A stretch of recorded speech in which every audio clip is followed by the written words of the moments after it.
Yes! Here we go. Oh, yeah, come on!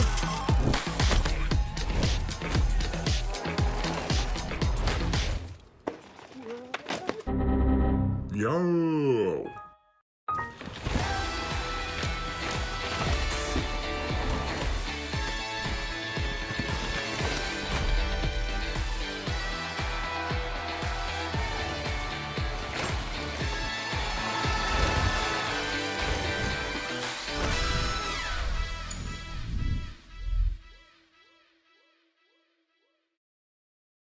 It's time to race some downhill, baby. How's it going? Thanks for joining us, mountain bike fans of the world. No matter where you're joining us from, we thank you. This is day 4 of competition out here in beautiful Innsbruck, Austria for the 5th year in a row. This has been one of our favorite stops on the World Tour. Kind of crazy to think the last 2 Crankworx events have actually taken place here. 2020 event just taken place last October. And we're over the moon to be back. We've had 3 fantastic days of competition, everything from pump track, slalom, dual slalom, speed and style, and yesterday we saw one of the best slopestyle competitions in the history of the sport, finally getting all the world's best competitors together on one course after such a crazy season last year. And we're gonna do the same thing right now for downhill. And we're excited to be able to bring this to you on a course that, you know, we walked today. We really enjoyed it. I'm your host, Cam McCall, and I'm going to be joined in the booth by my buddy over here, Andrew Needling. Needling, we had a pretty fun little course walk today. We had a little spare time. What'd you make of the course conditions after walking it? Well, I'm excited. It's been a great Crankworx week, but it's not over yet. One of obviously the most exciting events for me is the downhill, and we've got a great course here this year. There's been a lot of rain on and off, but the course is in great condition. There are a few slippery routes, and it is getting beat up, so I can't wait for the action to take place. Yeah, we're looking forward to downhill, and what a week we've had so far. I mean, a lot of surprising moments in all the events we've had, and a lot of big news, a lot of exciting news that we've been able to share with the world. Anytime we get to talk about the future with a little bit of certainty, we get excited. And right now, I think there's a chance we might have some more information to share. We are joined at the moment by Georg Spazia, who's been involved with all the different events that have taken place in Innsbruck for over the past 15 years. And, you know, yesterday we had Karen, the CEO of Innsbruck Tourism, up here. She gave us a good piece of information. And I feel like, I'm looking at the look on your face, you might have some more information for us as well. Georg, thanks for joining us. Yeah, thanks for having me, guys. Well, first of all, it's been an honor for us doing it 2 times in 8 or 9 months, and we can't actually wait, even though it's still running, we can't wait to get to 22, and we've got the date set in the calendar, so today we're going to announce it's the 15th to the 19th of June. Everybody can book in their dates, their holiday, right now, and everything, and Lock yeah. it in. We've got your hotel rooms covered already. Thank you, Georg. So you know, we had Karen up here last night, and it was really exciting to find out that 22 we're going to be back. And what about the future? What does the future look like? Is there any chance of extending past 22, or? Yeah, well, actually, we've got a couple of meetings in autumn to extend for 2 more years. This event, these days now have definitely set the stage for a good good negotiationship. But I'm confident we will prolong another for 2 more years. But now we're gonna collect all the dates, all the numbers, and then we're gonna convince that Crankworx needs to stay the home base in Europe here in Innsbruck. Yeah, Georg, well, thanks for all that you've done to make it possible to have this event twice in the past 9 months. So, and it's great to be here in person, as opposed to in a studio at a strange hour of the night. So thanks for everything you do, Georg. We really appreciate it. And it's about time to start taking a look at our course for the Deuter Innsbruck Downhill presented by Raiffeisen Club. No better way to do it than strap a camera on one of our top racers, so let's check it out. Hey guys, it's me, Vali Höll, and this is my teammate, Jamie Edmondson. We're here at Crankworx Innsbruck, and we're gonna do a GoPro cruise preview for the Deuter Downhill presented by Raiffeisen Club. Good. Let's go.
What a track. What a track. Deuter Downhill Innsbruck, presented by Raiffeisen Club. And based on the way the schedule worked out, you know, the first World Cup of the season was just a week ago in Leogang. I really enjoyed watching that. I'm a big fan. Get up early, whatever, 3 a.m., I don't care. I'll make some coffee, I'll get in there. And I look forward to listening to the voice of Downhill. You know that guy, Rob Warner? What a character. Guess what? We got him right here. Check it out. Rob Warner, ladies and gentlemen. This is a real downhill race. Thanks for joining us, Rob. Nice to see you, lads. Thanks. It's great to be here. My first Crankworx downhill. We walked the track earlier. Yeah, we're in the mood for this, aren't we? We are. We're all primed up and ready to go. Yeah. So thanks for joining us. I feel like we just got lucky. We got lucky because of how all the schedules have synced up. So you get to do this. And then, of course, 2 weeks until you'll be out there in Vergier for the next World Cup. What do you make of all the racers who decided, instead of just, I don't know, heading to Mutters or something and just training on their own, they came here to compete at Crankworx? What do you make of that? Well, yeah, for me, you know, it's got to be a good thing. It's a strong start list today, of course, because a lot of riders at the moment aren't able to travel freely. So why not come and race? Why not keep your skills up? There's been a lack of racing pre-season. There's been a lack of racing for, what, the last 2 years? So a lot of these riders are grabbing every opportunity, and we have very much got some of the best downhillers in the world in action today here in Innsbruck, which I think is going to be a treat. How have you been enjoying your time here, Rob? I mean, you've maybe watched a little bit from afar the past few years, but just being here, checking out how many different disciplines we have, the festival atmosphere, we ever going to see you back or what? You like it? I love it. I mean, it's fantastic just to hang out, and the pressure's been off. You know, World Cup weekends are a pretty busy affair, but I think probably I've enjoyed seeing all the different riders in action, and the fact that, you know, so many riders can do so many disciplines, but of course, to actually sit and watch the slope style in reality, like, I mean, I can't actually work, even in slow-mo, what are they doing? Your mind was like, melted, yeah, the bike's going it? one way, the rider's going the other, then they stop in the air and then do it all back. I mean, it's insane. Honestly, I can't actually believe the skills those guys have got. It's the levels they reach is insane. So we checked that box. We exposed Rob Warner to something he hasn't been exposed to, which there's probably a small list of things you haven't been exposed to. I've been exposed to a lot. I'm glad we were able to do that. So one thing, Rob's talking about how many different disciplines there are out here. They all pretty much cater to different types of bikes. Let's take a look at what type of bike the racers out here would typically ride for a downhill race. This is kind of like, you know, the Formula One version, you know, the mountain bikes version of Formula One, downhill racing. So talk to me about the bikes that you're going to see out there, Rob. Well, that's right. 200 millimeters of travel. They're a long travel bike. They're a big, heavy bike compared to what the bikes we've seen in action for most of this week. They're very specialist, slack angles on them. They're a lot longer than the bikes we've seen in action. I mean, you know, a downhill bike, actually, even a rider on the flat sucks. This is a bike made purely, as you say, for the pinnacle of downhill racing. It only really works when it's going fast down something steep. And the bikes have changed a lot over the last few years, Andrew. They have, like Rob said, you know, the angles are a lot slacker, so that fork, it's really good, but as he said, unless the course is steep, they're really sluggish. But some riders have actually changed their suspension setup since Leogang because it's not as steep here. Yeah. And a lot of riders, they're mixing those wheel sets. So that's nice. Someone like Troy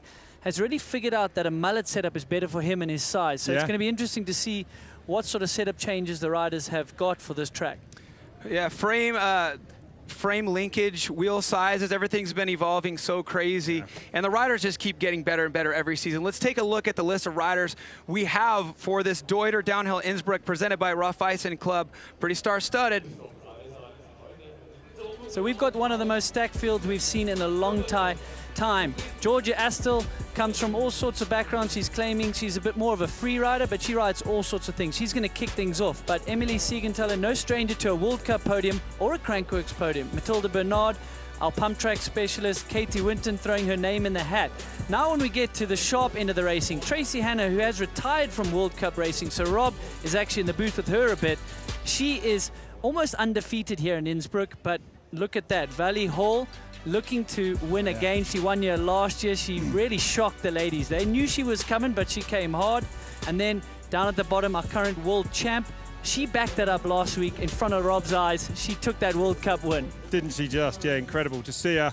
You know, the World Championships last year in Leogang were a pretty filthy affair, but to come back and to back it up winning on the same course in different, very, very different conditions, like, she's got to be feeling pretty good coming here today. Yeah, and there were a lot of keyboard warriors, which is fair. You know, a lot of girls did crash, but she stayed on her bike. Well, she was the only woman actually in those World Championships that didn't fall. Now, if that ain't skills, what is? Yeah, and you if know that, what I mean? you know, that doesn't help people saying, well, if someone else stayed on, but you know what? She backed it up. No. She won That's her right. first World Cup race in those stars and stripes. The so it's discussion awesome. is over. Done That's with it. right. So that'd be pretty great to watch Vali Höll out here. You know, she won last year, like you mentioned. And then just last week, that was interesting. Cami on the hot seat there. Yeah. And then Vali having a crash. And so now they get to go head-to-head again just a week later. So I'm looking forward to seeing that. And that's how we're going to kick off the show here today with the top racers for the women's category. Like you were talking about, Rob, a bunch of racers from different backgrounds. That's what the strength of a Crankworx festival is. And you see racers out there like Georgia Astle and Katie Winton, who are, you know, following the Enduro World Series. But then Mathilde Bernard, she was out here winning pump track just a few nights ago, and she comes from a BMX background. Yeah. She's throwing the leg over the downhill bike, trying to get some of those points for Queen of Crankworx. So, Andrew, you commented on Georgia Astle a minute ago, saying she's, you know, really getting into free ride. She was out there for formation. She's going to be our first racer on course out of Canada, Georgia Astle. But let's not forget, she has won the long Garbanza downhill in Whistler before. She was also 6th in Road Tour in 2020, so no slouch on the downhill bike. And she's also doing a few EWS races. Look, this track is all about carrying speed. So someone from the EWS background should have a bit more fitness because it is very physical out there. Yeah, the top section is not the steepest section, like you say. You've got to carry a lot of speed up there, work with the ground. 7.8 back then at that split. So a little bit of work for her to do. Yeah, a lot of work for her to do, but if someone's fit enough to do it at the bottom, she could pull some back because the bottom is definitely quite flat. It's key to carry speed. It's key to not miss your braking points. But another thing is later, and we'll see it in the men's race, is they're going to be going so fast. The timing of some of these hops and bumps is going to be key. Mick Hanna mentioned that. He said the timing is critical. Oh, yeah, that's right. When you get to the sharp end, every 10th very much Losing counts. more time there. She's 9 seconds back, so not going to be her best run here today. Last couple of turns for her then. So Georgia Astle approaching the finish line right now. Hot seat occupant Michaela Parton. Georgia will cross the finish line 9.8 seconds back into 8th place.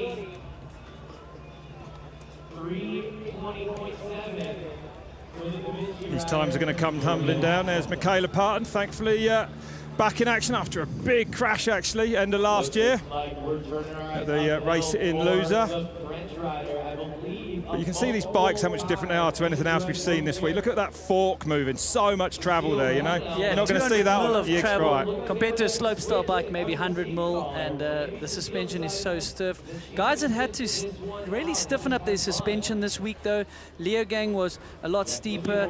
You know, you needed a lot more traction, but here you've got to pump so much, so I think they're going to ramp up a lot on the compression, maybe even change the spring rate. Yeah. But Rob, I would think the riders are itching to race. Yes, some of them got 4 races in last year at the World Cup, but this year, I mean, Dean Lucas is one of them we'll see later. He's been sitting at home for over a year. Yeah. I mean, he's doing 5 races in a row, and he's, you know, we see races do 2 or 3, then they need a break to reset. Yeah. But I think they're so hungry, they're chomping at the bit to get some racing action and prove to those sponsors why they're getting paid as well. You know, and it's still early season. A lot of these riders are still kind of trying to find a level, you know what I mean? Especially if you've had a bad race in Leogang, you don't quite know where your speed's at. It's all about that in downhill, finding that level, you know, of course. Yeah, race speed. I mean, this is going to be an interesting race because they don't have a qualifying like you used to seeing them. So we can't even gauge who's looking fast or not. No, that's very unique. They come into this finals run absolutely blind. They don't know whether they need to find 5 seconds. And I expect we're going to just see them more all out for that. There's Bernard Kerr at the bottom there with his brother. We're going to see him in action a little bit later on in the men's. He's a man that wouldn't save anything because, you know, it's not a World Cup. There's a star-studded field here. There's a lot of bragging rights, and I spoke to Danny, and I said, oh, you're going to give it a go? He said, why wouldn't I? And I said, well, I think some riders sometimes save it or they can't get that hype, but I think Danny's the type of rider, and he did mention to me, well, I have been here twice. I said, I know, you've won each time you've racked it up here. So he's the type of rider, doesn't care what race it is. When those beeps go, he's going to give it his all. No, you know, that's how it is. It's like some riders, you know what it's like as a professional downhiller. You need to ride, you need to race, and you want to push it because you want to win. You don't want a bad result to go to the next big race with a lack of confidence. But also, you don't want to get injured in a season as well. So it's always like all these sports we're lucky enough to commentate on. It's a balance, right? Yeah, you're on a fine edge, aren't you? And I don't think everyone showed their full cards at Leogang. So like you said, here if they can go away with a big result, that's going to give confidence. Here we go, Rob. Look who we have next up in the gate. Emily Siegenthaler, that's right, the Swiss woman. been out of action really the last couple of years with big knee injuries. But on her day, a phenomenal performer, as you said, Andrew. No stranger to World Cup podiums. And these racing drones, man, the coverage we're getting off them is unbelievable. Are we watching Star Wars or Sonic the Hedgehog? Yeah, bird's eye crazy. view. Yeah, that's awesome. But she's also no stranger to a Crankworx podium. Her best finish here is a 3rd place. So 3.5 seconds back. Wow, not in touch there with the leading time. I'll tell you what, Michaela Parton has put down a good run there then. The Fort William local, she won't mind the rocks on this track, but Siegenthaler, can she open it up down the bottom? So important to carry speed on these flat turns here. Yeah, and it's a tough track to let it all lay out on the line here, because any wrong mark here, you'll lose so much momentum to the finish, Rob. Yeah, no, like you say, one Crankworx, Rotor in excuse me, that's my bad. So lost another second. She's over 4 seconds back. Parton has put in a storming run here. She's in first as it stands now. Come on. So Michaela Parton, yeah, good run from her. Siegenthaler goes fourth then, 4.3 back for her. In touch, but fair gap really, I would say, on this track. Yeah, as you can see that knee brace, she is nursing herself, coming back from injuries, and you need it, but some riders really need a lot of bike time, some races under the belt to find what their race speed is. And also, you know, it is a delicate injury, a knee reconstruction. You can't really rush it, you can't take any chances with it. The recovery of another surgery is so long. I believe she's opted not to have surgery on that second knee injury, so that's probably why we're seeing her wear that brace there, which will give her a lot of confidence. Yeah, and the older you get, it's tougher and tougher to come back from injuries. They take longer, and you need more patience than when you're young, excited, and the body heals quicker. Well, speaking about being young and excited right here, I'm sure our next competitor is excited to throw a leg over a downhill bike. She's a pump track specialist. She took the gold medal in pump track just 2 nights ago, and now Mathilde Bernard out of France, trying her hand at downhill, an attempt to get some Queen of Crankworx points. Yeah, Mathilde Bernard, it's only her 3rd year lead. She's got some decent French downhill result. So she is getting stronger and stronger on the downhill, but she is a force to be reckoned with on a pump track, coming from a BMX background. So it's going to take her a bit of time, but someone like Jill Kittner was able to do it. 5 seconds back, though. It's going to take her more than this race to find that. Yeah, that's right. Look good up the top as well.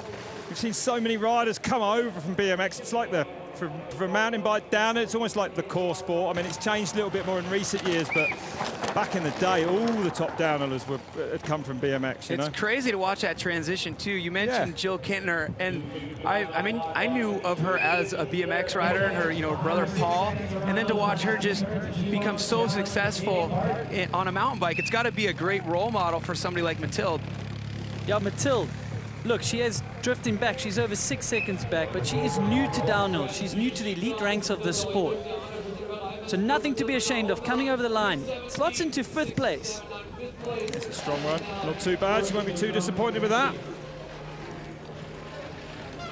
But Michaela Parton leading. A great run then for Michaela Parton. Although there is still quite a few fast women at the top of this thing. We got quite a few left, huh? And you can see just how holed out this track's been getting as the week's gone on. The riders have been on it. Big holes appearing everywhere, making it harder to carry speed in the turns. They tend to want to stand you up.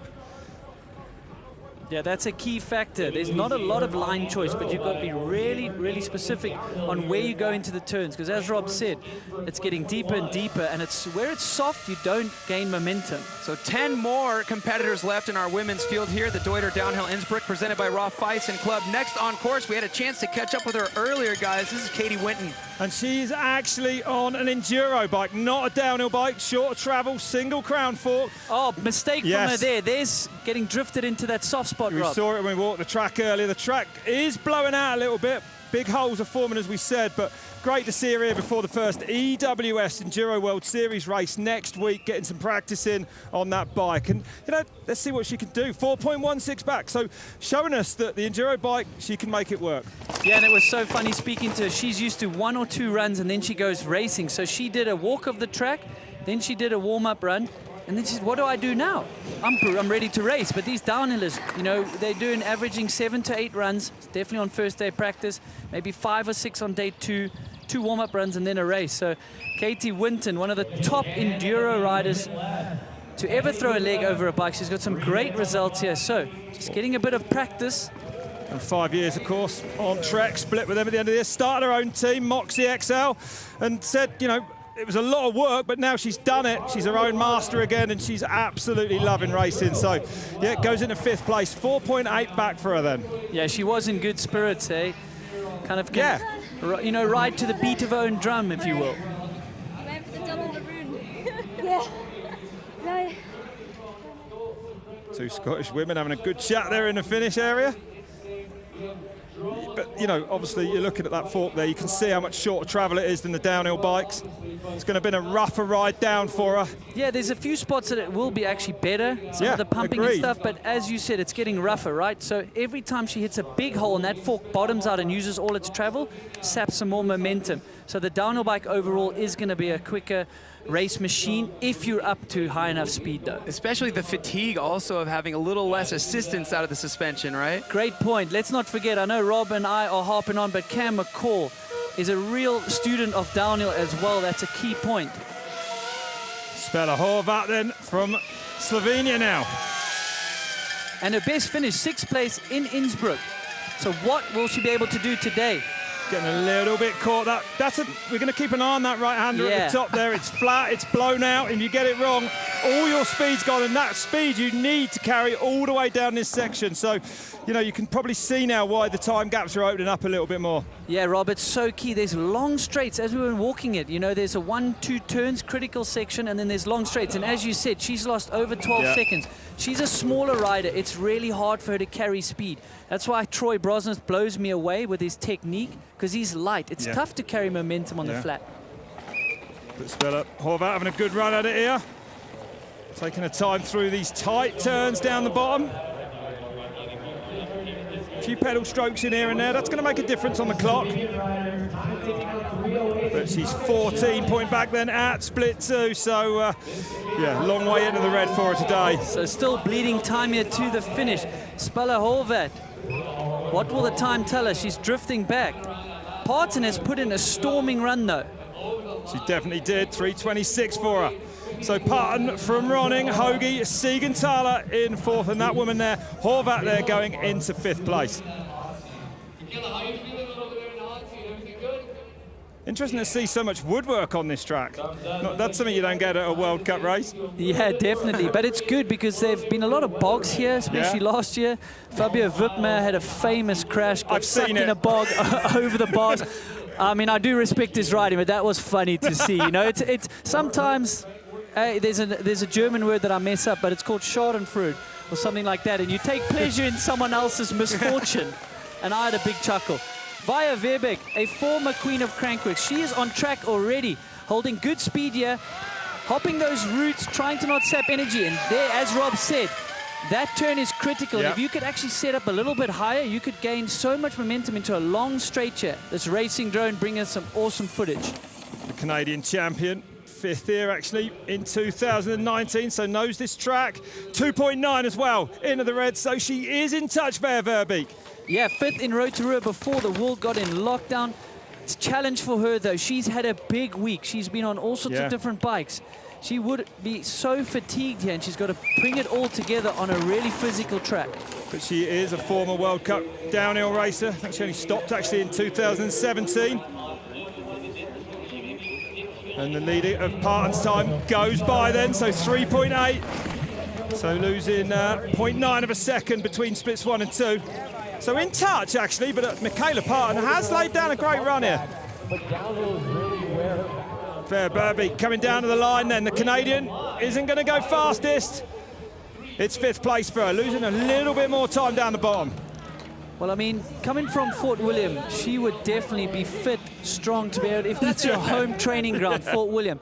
I always remembered that track, and it was just the most brutal thing. I mean, if you paid me to go have some, say, away from a race training runs there, I wouldn't take you up on it. No. I only enjoyed it when I was forced to go down it and really be focused because it was so physical.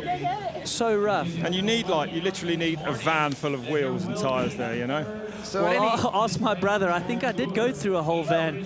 You know, when you really have to commit, you can break a lot of stuff there. So at any Crankworx stop, all eyes are on Vali Höll. Of course, she was the queen of Crankworx in 2019. And after that experience, she feels like she'd like to have more consistent results across the different disciplines. You know, she's more of a downhill specialist, but it would definitely behoove her to get some stronger results on the pump track, the slalom. And, you know, that's what she has her sights focused on, hoping to try to get that crown back. But right now, on course, Canada's Casey Brown. This is a woman I feel can do absolutely what she wants on a bike, an incredible talent, And getting inside that rut there. And there's the high line that Rob was speaking about. That is critical. She's carrying good pace here. Oh, yeah, you can see it over jumping that jump up there as well. So Brown pushing on here. I can see Casey doing well on this track. This is going to be fun to watch. Let's see, what will the time tell us? She's a lady that can do well on any bike and any course. You almost wish she would just focus on one, but then you would miss all these amazing Right. video parts that she does, the Red Bull formation that she was part of. What a talent on a bike. And I love that she's able to kind of show the girls that you can ride multitude of bikes. You don't have to dress like a racer, race like a racer. You can do it all.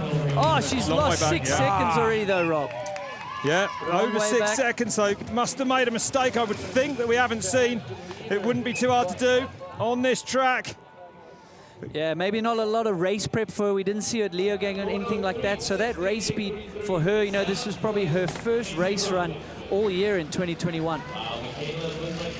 So Michaela Parton still leading in. We're getting to the faster and faster women now. Got to be ever so accurate up there. Tree stumps, roots to catch you out. Really hard to carry speed through those flat turns.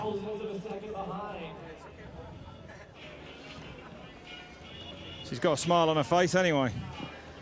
Well, 11th, coming off 11th in Leogang. So you know what? That's some big pace. So next up, take a look. Very exciting. Just going into the elite category here. Last year, her first Elite World Cup was last week. Of course, the fans are going to be cheering for Vali Höll. We caught up with her earlier to check out what she's riding. Take a look.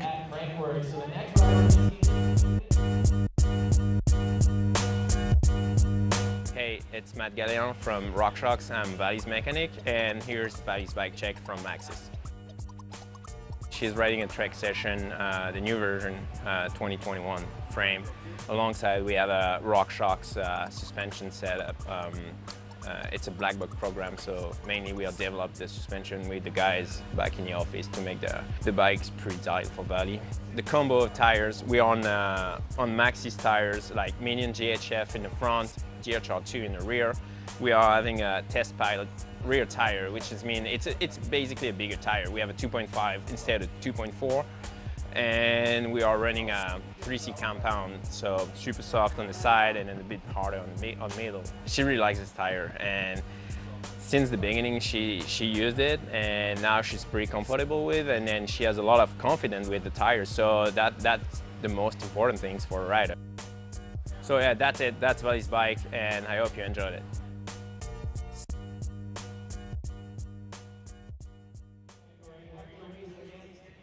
Watching Vali Höll's Maxis bike check there really has to make you think, you know, with this level of support that she's having now on this new team, Yeah. it's just like a science experiment with this level of talent. She's already got so much experience.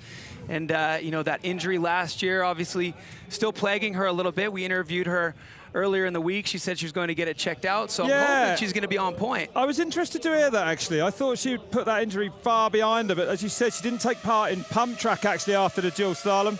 Anyway, let's see what she can do then. The sensational Vali Höll, a woman expected to smash all the records in women's downhill, really. I think that's fair to say. Such a talent.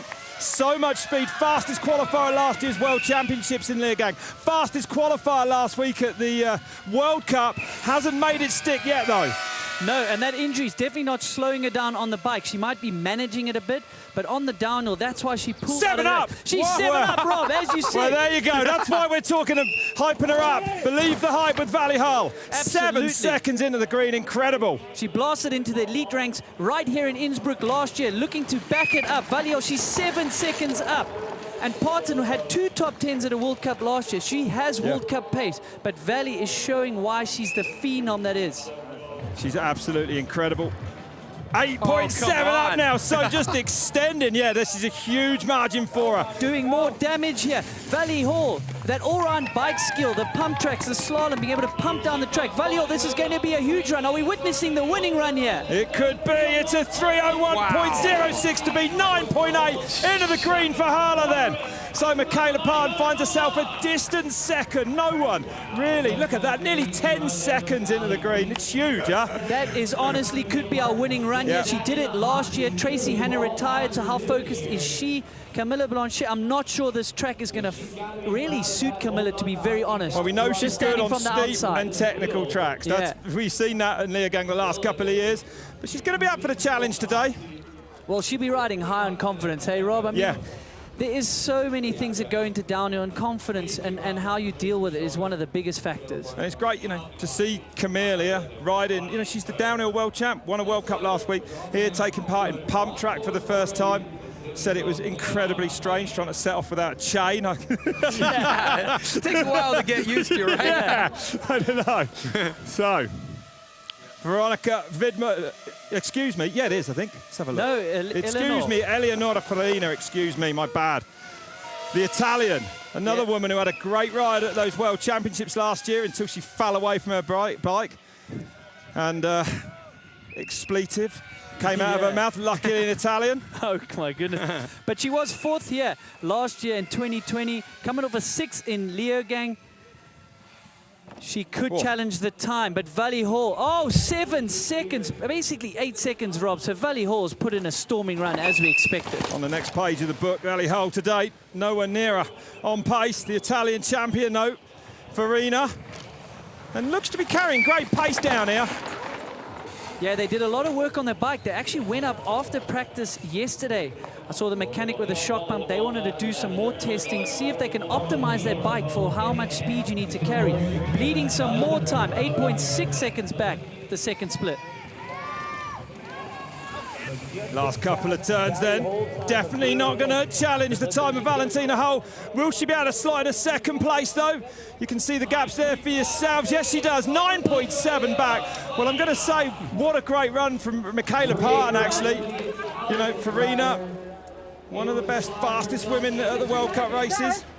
Yeah, Parton, you know, she's put 2 tops in last year at the end of the year in the World Cups.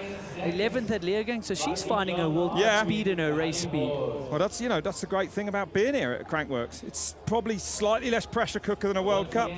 You can really take your time, get up to speed. Yeah, and they're taking a run on the pump track. That takes their mind off thinking about the track. And that's the hardest, one of the hardest things at a World Cup. There are millions of hard things, but you're just so mentally drained thinking about the track. How can I go faster? What should I do with my suspension? Right. Here we go. Take a look. 4 to go then. Tani Seagrave. No missing her in that pink kit.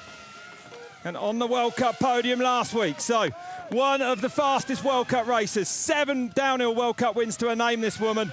And when she's on, she's very much on. Hops out of there, kept it high, carrying good speed up here, I would say. Yeah, she'll be really good on a track like this, riding with her brothers and Cade on those small bikes. They're really learning to optimize the ground. So Tani, though, not finding her race speed too early in the season. Oh, she's 1.6 back, so she's in touch. She said, though, she's been coming back from injuries, she's trying to find her focus, trying to find her race speed. And as we said, this is a perfect place to find it. Well, yeah, nearly missed 2 seasons, really. That shoulder injury from Fort William a couple of years ago. Nasty ankle injury last year. Came back, though, recovered. 2 podiums at the end of the World Cup season last year. You know, she is one of the big hitters in the women's, just 2.5 back. Yeah, losing a little bit more time, but she's never raced this Innsbruck track. So she is at a bit of a disadvantage against someone like Vali Höll, who's put a race run on. This is not, you know, it's just so challenging to never have raced it. So she does go second, bringing that deficit right down then, 3.2 back for Tani Seagrave, which to me shows just how quick Valentina actually went today. Yeah, that run is an incredible run. But Tani Seagrave, like we said, she's never put a run down on the clock here. That is a really respectable run to build some momentum. Well, what's interesting in the B is our next lady, which we'll see soon. She's retired from World Cup racing, right? So how focused is she? Is she so relaxed and she's got so much history on tracks like this? Can she just put one down for us? Or has she not really trained too much in the off-season, you know? Yeah, I don't know, actually, with Trace. Yeah, she seems, you know, she's amazing in the commentary box. I do know that. Joining me there in the women's races. There's Tani, though. It was a good run for her. And another factor, of course, this week, especially on last day, it's been tiring and it's been hot here all week, right? I mean, it's been brutally hot here all week. Yeah, so maybe for Vali, pulling out of that event due to the foot could have been just something to use to say, you know what, I'm going to focus on the downhill. I know I'm probably not going to get a medal here, so I'm just going to conserve my energy. I mean, we've been equal parts wringing our shirts out due to sweat as we were wringing our shirts out due to rainstorms. It's been a crazy week full of every different type of weather you could ask for. But we've been able to get all of our competitions underway without a hitch. And an absolutely stellar Crankworx festival out here in Innsbruck, Austria. Maybe not for that guy, but for the rest of us. Not the best week for him. He's still in good spirits, but the track really has done well considering there was a huge storm, hailstorm, downpour. It really handled it well, and it's made it more compact, but some of the routes, there's some shiny routes there, and if you're not aware which one, you can really lose the front. Definitely easy to get caught out, yep. Thankfully, no rain in the air. Looks like we're going to get through this final today. Yeah, it was funny chatting to Mick. I looked at him, I said, hey, course is pretty dry. And he said, yep, for now. And I said, so you've heard the rumors like I have? And he said, yep. Well, it does come down about this sort of time every day. The humidity builds up. We were treated to an incredible lightning storm yesterday. Well, guys, let's take a look at where we're sitting in the standings right now with just a couple riders left to drop into this course. So that just shows you the Austrian Vali Höll has rocketed into the hot seat there. 3:01.06, a full 3 seconds ahead of Tane Seagrave, who's won World Cups before, been on many podiums, but is battling, I think, a bit of confidence and race speed coming off some injuries. And Farina rounding out the top three, a full 9.7 seconds back.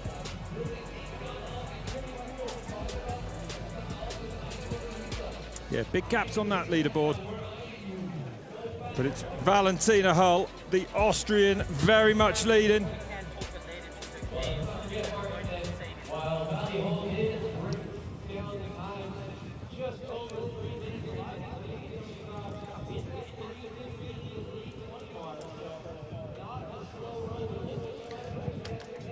But what a week we've had up here in the mountains. It's so nice to see so many different disciplines in action all in one place.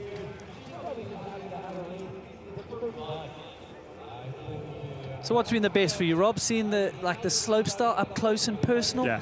Yeah. He's nodding his head like crazy right here. Well, it's so different to anything I normally experience. To see what they do is just absolute madness. Let's have a look back at Valentina Höll's run then, the leading run so far. This is the woman leading at the moment.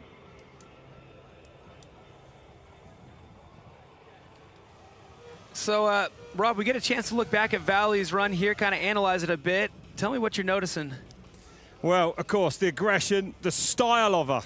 And actually, you know, talking to Tracy Hanna as well, who said that it's not just about what an amazing bike rider she is, she's also got the maturity at such a young age to be able to deal with the pressure. I mean, all eyes are on Valentina Höll. Everyone's talking about her, and they have been for some time. If you've got someone like Rachel Atherton, you know, doing stories about her, they respect her already, and she's so young. And I know that her and Rachel actually talk a lot. They chat a lot. Valentina looks up a little bit to Rachel, asks her for advice. And of course, at this moment, I know it's a bit separate, but we must say massive healing vibes to G. Atherton, Rachel's brother, who has had a big crash. But apparently, he's going to be okay. He's getting better already. Absolutely. So he's very much out of the woods, I believe. No, we were going to talk about it in the men's field, but I'm glad you brought it up. But Vali Höll, she's able to carry so much speed. We saw at the top, she was hopping over routes into the backside so that she didn't get momentum sapped. So she's got a really good racecraft on this track. Oh, yeah, she's such a complete rider. And like you said, the head, I don't think that was a pressure issue back at Leergang. I just think she was so confident pushing right to the end, and she just overdid one of the turns. But I don't think she was kind of, you know, caving under pressure.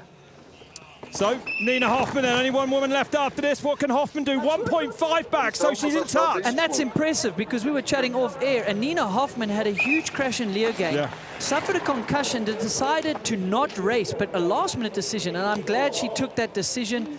Head injuries are no joke. They need to be taken so seriously, but she's taken the proper protocol. She's rested. She's only 1.9 back, so this is a great run from Nina Hoffman, taking her first World Cup win last year. That's right. She'll be very happy with this pace. Close to Valentina Höll here after you say a crash last week.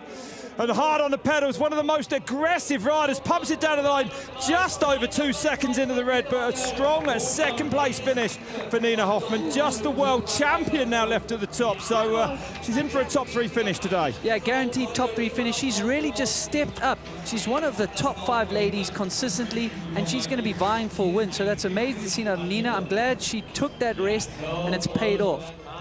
So like you said, she's very aggressive. Yeah. Look at this, hopping out of the rocks. Eyes as far forward as she can be, carrying a lot of momentum off these boardwalks. She was actually, that World Cup win you mentioned, she was the first German female downhill winner of a World Cup in 25 years. So incredible for Germany, incredible for her. It's great to see. There's a lot of new names in the sport. She's not the only Hoff to be big news in Germany. I can tell you. But yeah, great to see her. And, you know, a woman who's just getting better and better, Nina Hoffman. Only 24 years old. So a big future ahead of her as well. And she hasn't competed in Innsbruck either, so great run, you know. This track here in Crankworx, we don't have qualifying like you do in the World Cup. So you've got to kind of do your own timing, you've got to watch, you've got to gauge your race speed. So for Nina to do that, that's a pretty good run. I wonder if the top riders share times. I bet there's a bit of that going on. There's probably a bit of that going on with a little bit of adjustment here and there. I was going to say, which way do you adjust the time, depending who you're going to tell. Depends who you are, but yeah, you know, I did a 3.9. Yeah, it wasn't a great run. Yeah, but I made a couple of mistakes. Yeah, exactly. I made a couple of mistakes in the woods. But I did hear there are some riders, they feel they caught up other riders in practice runs. So, you know, there's a bit of a head game going on. That's a good feeling. I think I know who you're talking about there.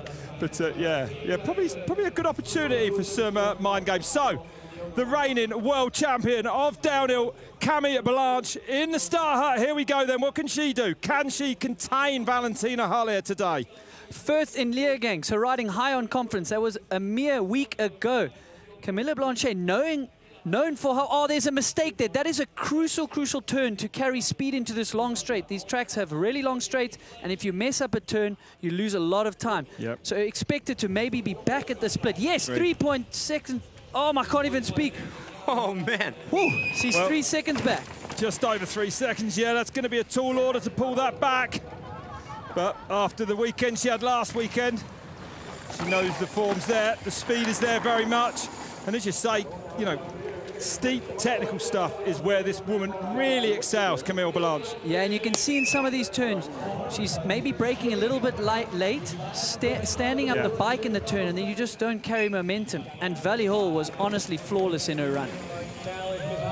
So Camilla Blanchet, our current world champion and coming off a win in Leogang. Where's she going to finish? She goes fourth, so nearly 5 seconds back for her. Well, a good run, but no one having an answer for the Austrian here today. There is Valentina Höll. Incredible. And that's going to give us some great confidence going forwards now. Yeah, back-to-back wins here in Innsbruck. She won last year. It was amazing to see, but now she's just proving herself as a race winner, and I think that'll help after last week's disappointment.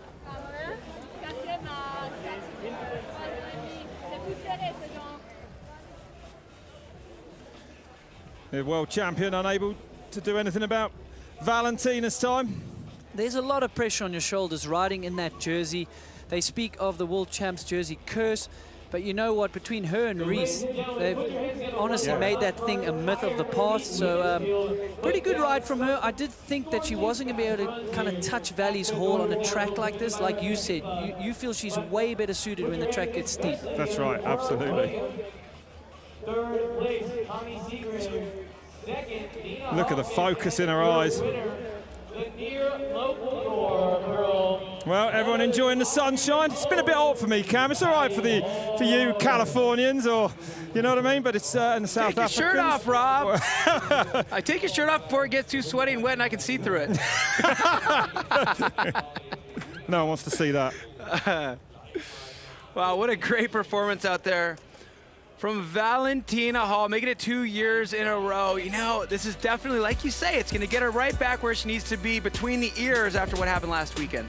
Yeah, unbelievable ride for her. Vali Höll stomping her authority on this racetrack. Over 2 seconds win into Nina Hoffman. Tana Seagrave in third, Camilla in fourth, and Eleanor rounding out the top 5. And strong ride from Michaela Parton. Yeah. Rob, what do you make of that?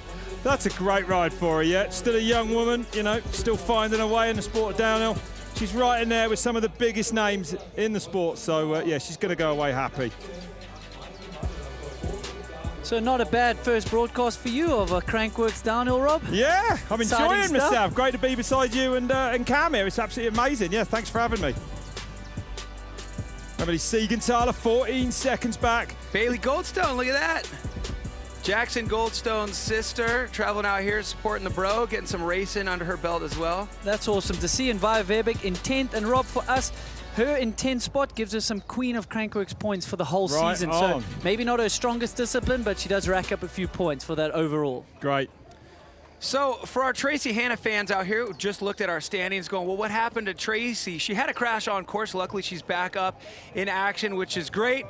And, you know, she's had so much success out here, and obviously we've really been enjoying her in the commentary booth with you, Rob, but here's a look back at the crash.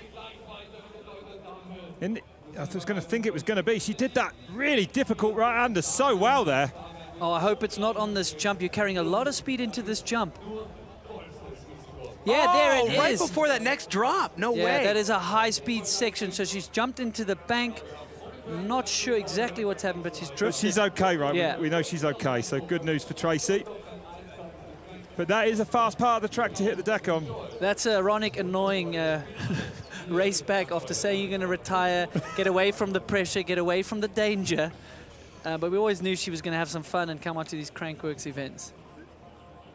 Well, congratulations, Vali. It was just 8 months ago we had this identical interview after you took the win for the 2020 event. You did it again here, making it 2 in a row. Congratulations. How's that ankle feeling? You sat out of the pump track. You said you wanted to just make sure you could get it checked up, and that it would be ready to go for downhill. Is it feeling good?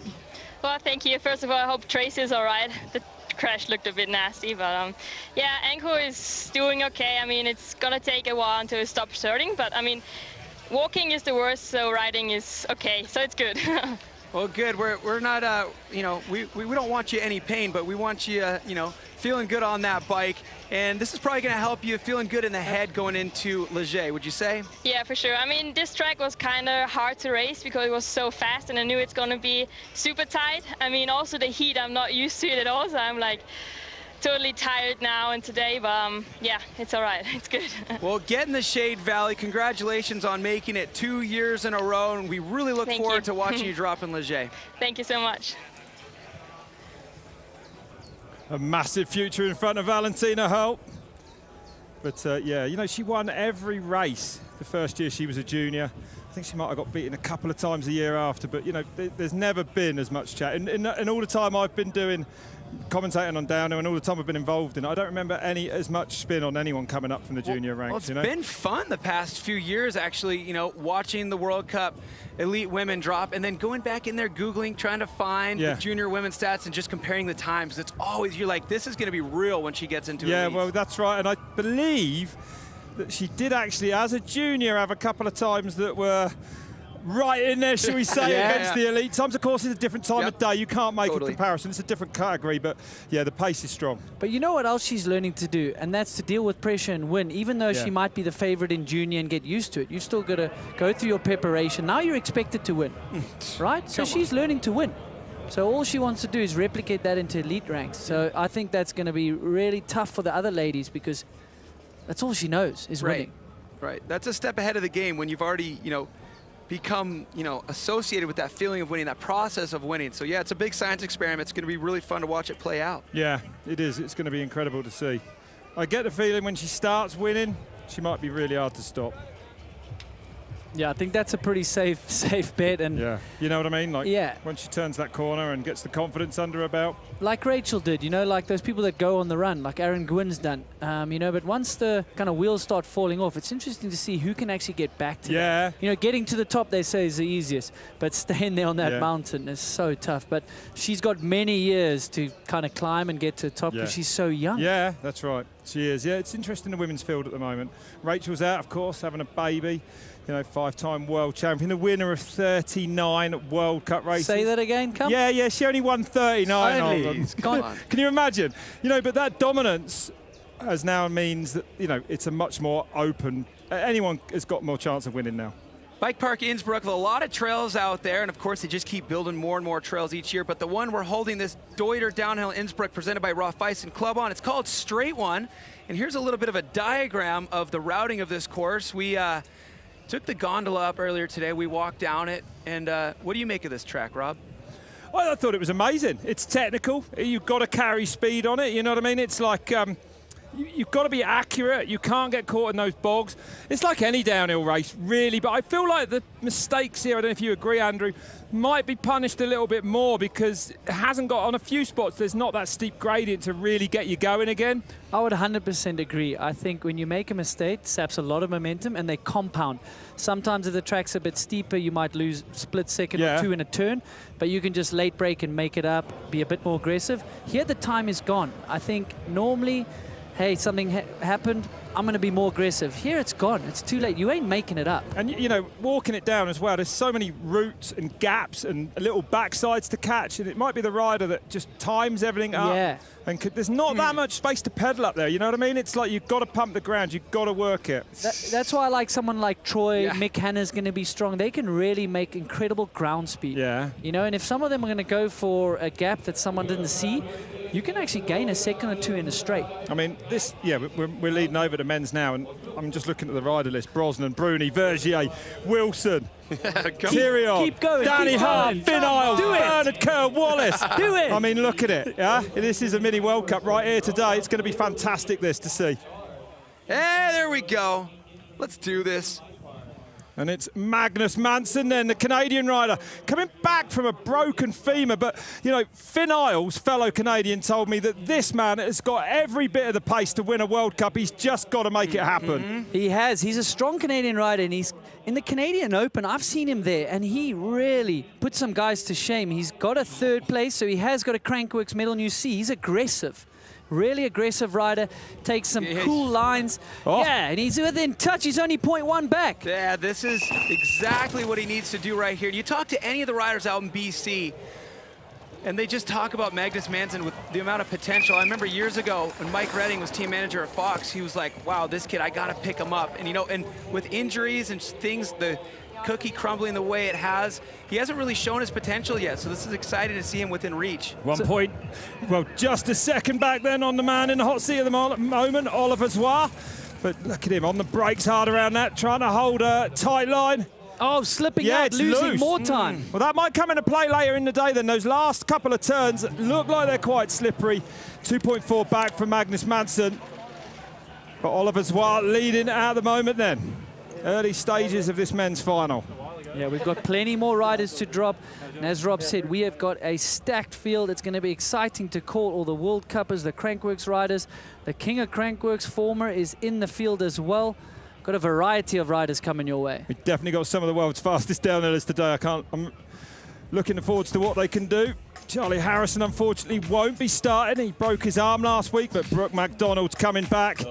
Really back on form, really over that injury. I hold my breath every time I watch Brooke race. Yeah, and you know what I mean? It's so crazy. And more than the injury, he is honestly wanting to be known for his speed on a downhill bike again. He is honestly sick of...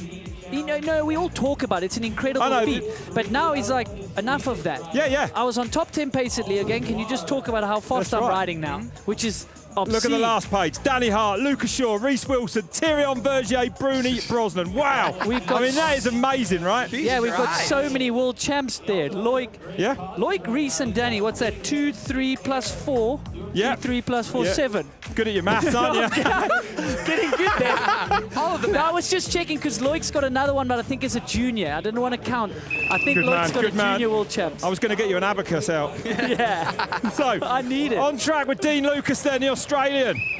And great to see this man back in the races. Sat out that weird 2020 season and didn't have a great time last week in Leogang. Actually got red flagged in his qualifying run, which is never easy to deal with, but he's in the green. He's up, he's 1.6 up. A new mindset for Dean Lucas after missing the whole of 2020. So a challenge for him, but he was looking for redemption after last week. Dean Lucas looking to go into the hot seat here. A man who's been twice third at World Cup races, and he goes fastest by just over a second then. So Dean Lucas, your new leader here in Innsbruck, with a great looking run, 2:42, but 0.7 now the time to beat.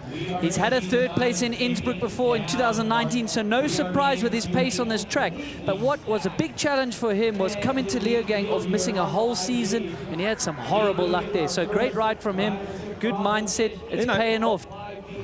Almost the first time he's got a time on the clock this year as well, so he'll be happy enough with that. We'll look back at the start of Dean Lucas's run here. So the strong Australian, he trains harder than a lot of men out there. He carries great speed on the bike. There you see it. Racing Drone can barely keep up with him, pumping every backside he can find. Oh, fast up there. Going deep. I mean, it is fast to the top, down through the trees. No room for error. They're right up against those trees as well, looking for lines. Yeah, so exciting already. Dean Lucas jumping into the hot seat. That's only the second person we have dropped. All right, this guy adding his name to the downhill start. Of course, a fixture on the Crankworx World Tour, the 2017 King of Crankworx, Adrien Laurent, looking for some points. He's really upped his downhill game. I don't know if you've checked his Instagram lately. Yeah. He's really been working, staying really high there. That's the line Rob and I have been talking about. You need to stay high out of the soft dirt. And this one as well. Wow, going deep, but he jumped way to the left so that he could open up that turn. So Adrien Laurent, not known for his downhill race pedigree, but an incredible bike handler. And he will be able to carry really good speed, definitely on the top half of the section. Gets up nice for that turn there. Maybe getting a little bit stood up on the exit of it, and you know, you're going to see you've got to flow through those turns. If there's any hesitation, you're losing time. And he is 7.2 back, so, but as you say, not really a downhill specialist, this man. No, that's a key point, Rob. You've actually got to be really patient in this bottom half of the course, even though you're under the clock. You've got to go slow to go fast, as they say. So 21st place for him. A little way back. But a man, I think, has enjoyed his weekend here, don't you? Fair to say? Who hasn't enjoyed their weekend here? Definitely. It's hard not to, right? Yeah, that's but he's a rider that's often tough on himself if he doesn't get the results, but he's changed his attitude, and I think he's realized, you know, he can't be too hard on himself. Long week, everyone's out here trying to have fun. Yes, there's hardware, there's prize money, there's sponsor obligations, but great to see him on the downhill. Adrien Laurent, a former king of Crankworx. Amazing. Yeah, if you could have turned the temperature down by about 40 degrees, it would have almost been perfect. Are you still going on about that? Us Brits, man, we don't do well in the heat. Look at this guy. Look at this guy sweating. You're dripping on your iPad. It's got a waterproof case, just for occasions like this. It's like a damn broken record next to me. The Rob Warner you swear signature 55 degrees. waterproof iPad case. Get him online at robwarner.com. So Adrien Laurent would luck to get back on top, King of Crankworx. He did it in 2017. He was the world champion pump track in 2019. And he won in Innsbruck. We saw him, that was where we saw things change for Laurent. He was so calm, cool, collected, and chill. Like, it was just a complete departure from, you know, when we've seen him be too serious. And so he's kind of settled into a nice groove, and it really shows positive impact in his riding. So what will the story be for 2021 from Adrien Laurent? Luckily, we got a lot of events coming up, and we're going to be able to see. Yeah, that is a key thing. The attitude, the way you deal with adversity at a long week like Crankworx, and I think that kind of new strategy, he was conscious about it. He mentioned it to us. You know, he's trying to have more fun. He's trying to get through the week with a smile on his face, not be so hard on himself, and it paid off. We'll see a smile right there. So obviously carrying that positivity into the 2021 season. Make sure to stay involved online once we end the broadcast. The story still goes on. Follow Crankworx on Instagram. Use the hashtag Crankworx to share your experience. Maybe you're hanging out on the couch, watching with your friends. Let us see it. How about that drone pilot?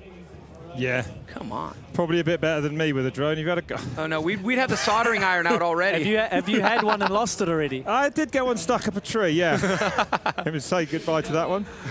So there you have it, Dean Lucas in the hot seat, 242. And then as we go down, Magnus Manson a little bit further down than we thought. He's a really strong rider from Canada. All right, here we go. Next up, Lucas Cruz, Rob. Yeah, let's see what this young man can do then. Young kid out of Canada. He, in 2019. Oh, guys, we've actually flipped over to Jacob Dixon from Ireland. Yeah, Jacob Dixon on track then. This young Irishman actually had a great start to his year with that 20th place last week. Look how quick he is in there. Look how far he's gone there. Massive. Going deep. So he's clearly carrying really big speed. What will the time? He's within touch, Rob. He very much is. Within a second then. Well, that is doable from here on down. That is, but it's going to take a clinical execution of this run. Jacob Dixon from Ireland finished 4th here in Innsbruck. Oh. Coming off at 20th. Oh, and no mistake. We need no mistakes if you're going to challenge that time, though, Rob. So what can he do through these tight turns? Still under a second for him, Nennings. Pulling a few hundredths back.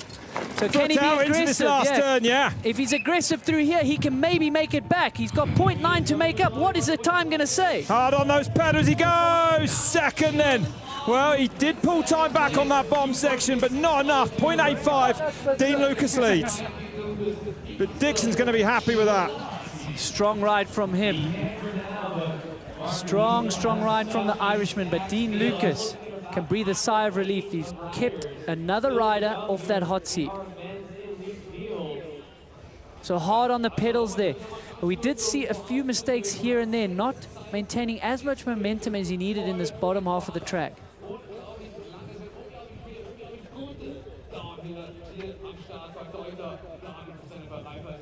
Oh, look at that, right over the top of that stump. That's accuracy. Look how close the wheels get to the rocks. That's how, when you talk about precision, these downhill riders, the speed they're going, where they can put the bike. It's a matter of inches, hey, and they're going so fast. And you know, you're going that quick, and if you're a centimetre wrong sometimes, that can be the end of your run.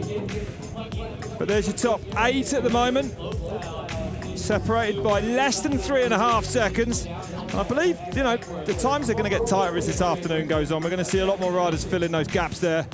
Look at the 2 Swedes there in 3rd and 4th. Henry Kerr in 10th. Niederberger, 15th for that man. Noel Niederberger, he's been around for quite a while. He does ride the pump track here at Crankworx, so good ride from him. Yeah, the times are only going to get tighter. That podium is going to be separated by so few seconds. Ben Cathro throwing his hat in the mix here. That's good for him. Stefan Garlicki out of South Africa, coming back from huge injuries as well. So nice to see him put a solid race under the belt here. A lot of riders come down already. Eric Ermisch, the YT rider there. He's a man with an interesting bike. Does a lot of the... Take a look at 30 spot right there, guys. No way, Alan Cook. In 10 seconds, within 10 seconds of the lead. Great ride from him. I mean, that's good for an X Games BMX gold medalist. Can turn his hand to the mountain bike. Nice to see. We were talking about it earlier. He's older than me. He might be older than you, or near catching you, maybe. No, I don't think. Oh, there's some communication. Oh, sorry, guys. We've lost Rob Warner. Not happy with me. No, that's great for Alan, sitting down there less than 10 seconds back. We were talking about it earlier in the week. If he were to kind of just make a list of all the different bike events that he's done in his career, it'd be pretty mental how far he's spanned in the spectrum. Everything from X Games Dirt, X Games Big Air, now Crankworx Downhill. It'd be pretty cool to see him line up for a World Cup downhill someday. Yeah. I mean, tons of enduro racing.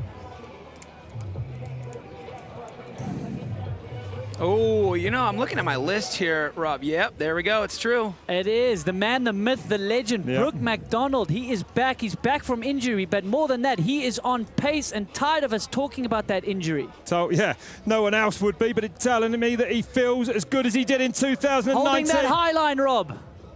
And a man that can push for the win today, definitely Brooke McDonald, the winner here in 2019. Oh, goes deep off there, Sab to the left as well, if you notice.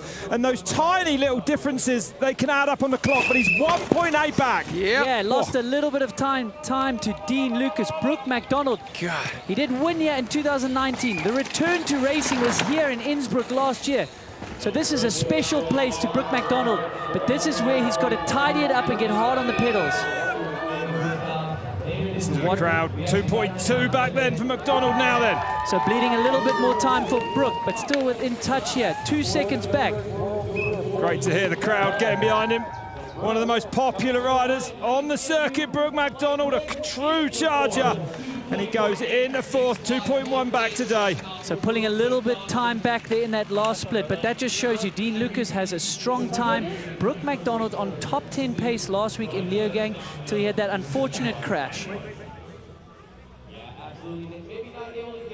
But I'm going to say the most aggressive rider on the circuit, man. He is just an absolute phenomenon.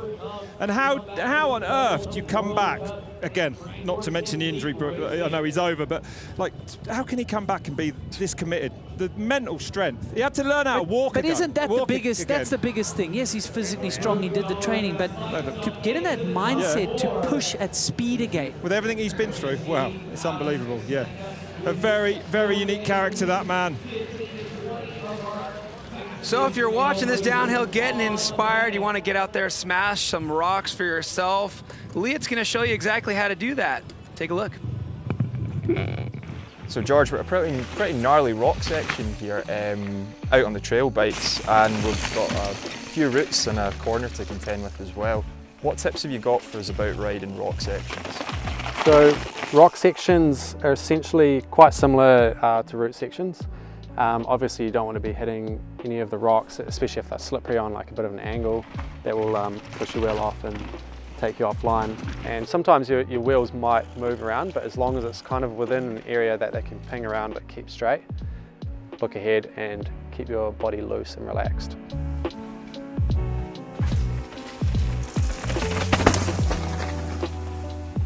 Nobody likes to think about going down on a rock section, but if the worst is to happen, I want to make sure I've got a good set of knee guards, especially one with more of a hard shell on the surface, just to stop the rocks going anywhere they shouldn't be. Whatever. That's great.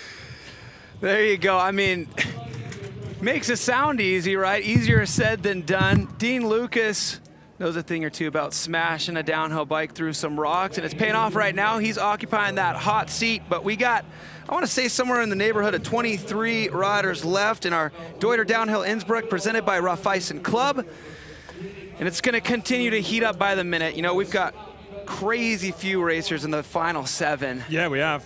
And some more big names actually before that.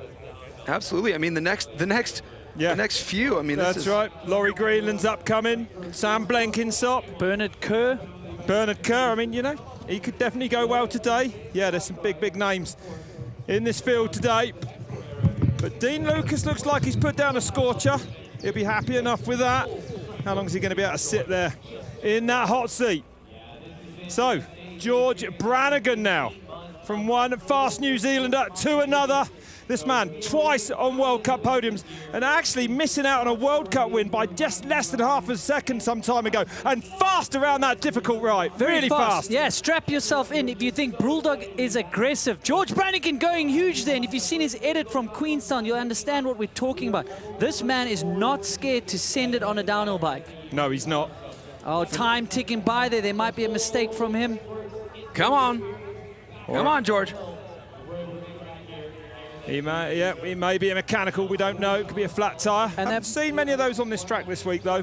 Yeah, it is quite smooth, hard pack. Not too many rocks sticking out. But George Brannigan, unfortunately, we hope he is all right if he has crashed. But that might be one of his downfalls. He sends it, but he often crashes and he's not as consistent as some of the top performers.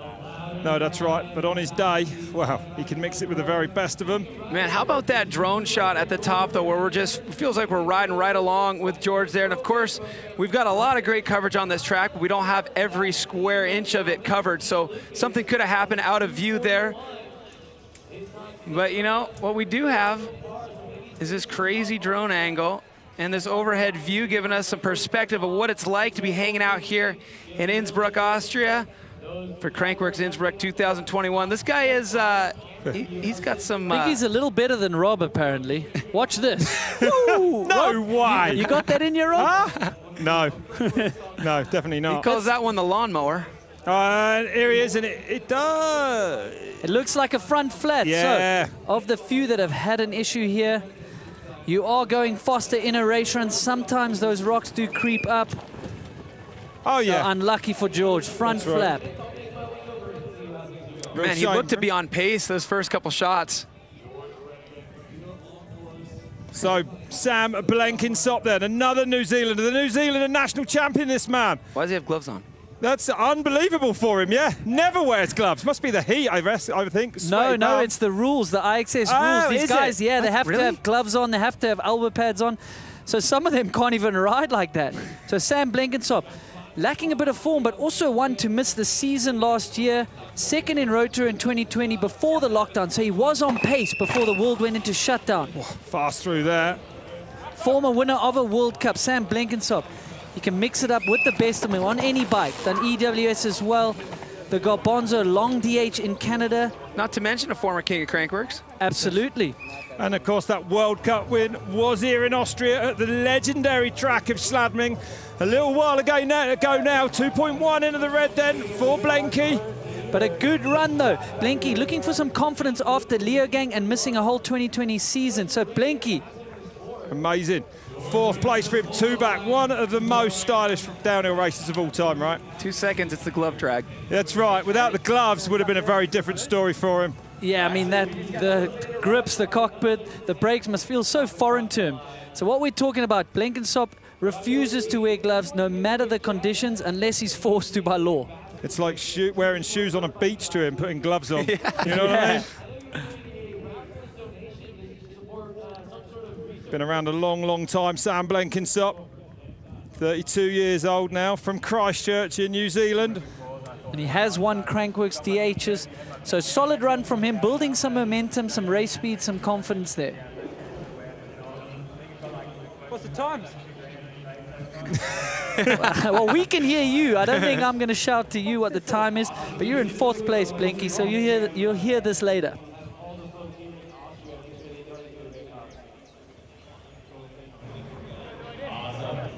Yeah, if you yelled up, he could probably hear you, Rob. You want to tell him how he's doing? I hear you, man. I wake up in the morning and I'm like, oh, Rob is within 10 square miles. Silly me. Am I that loud? I love it. Oh, dear. So there's your leader at the moment, Dean Lucas, enjoying himself. What do you make of that haircut? I think it looks a lot better than it did last week. It's not pink Yeah, anymore. it was pink, but he was doing it for charity. That's right. I mean, which is great. Don't Yeah, get me wrong. but But that's was right. that a side reason to do a pink hair? Because it's awesome. And there's that flat front. The riders use tubeless tyres. There's no tubes in those tyres. And a lot of the small punctures, like a normal kind of a puncture, they have a fluid in them that rushes through the hole and will fill it. But, you know, on a downhill bike, you're normally going to tear a tyre hard enough, then there's not much you can do about it. And if you're on aluminium rims, sometimes you ding the rim so bad that the bead, it just saps all the air out of there. So it's a big challenge for the riders, and that's the thing with World Cup Hey, racing. look what we got here on screen. Bottom left, Alan Cook. We've had an Alan Cook spot. What is he, 10 seconds back?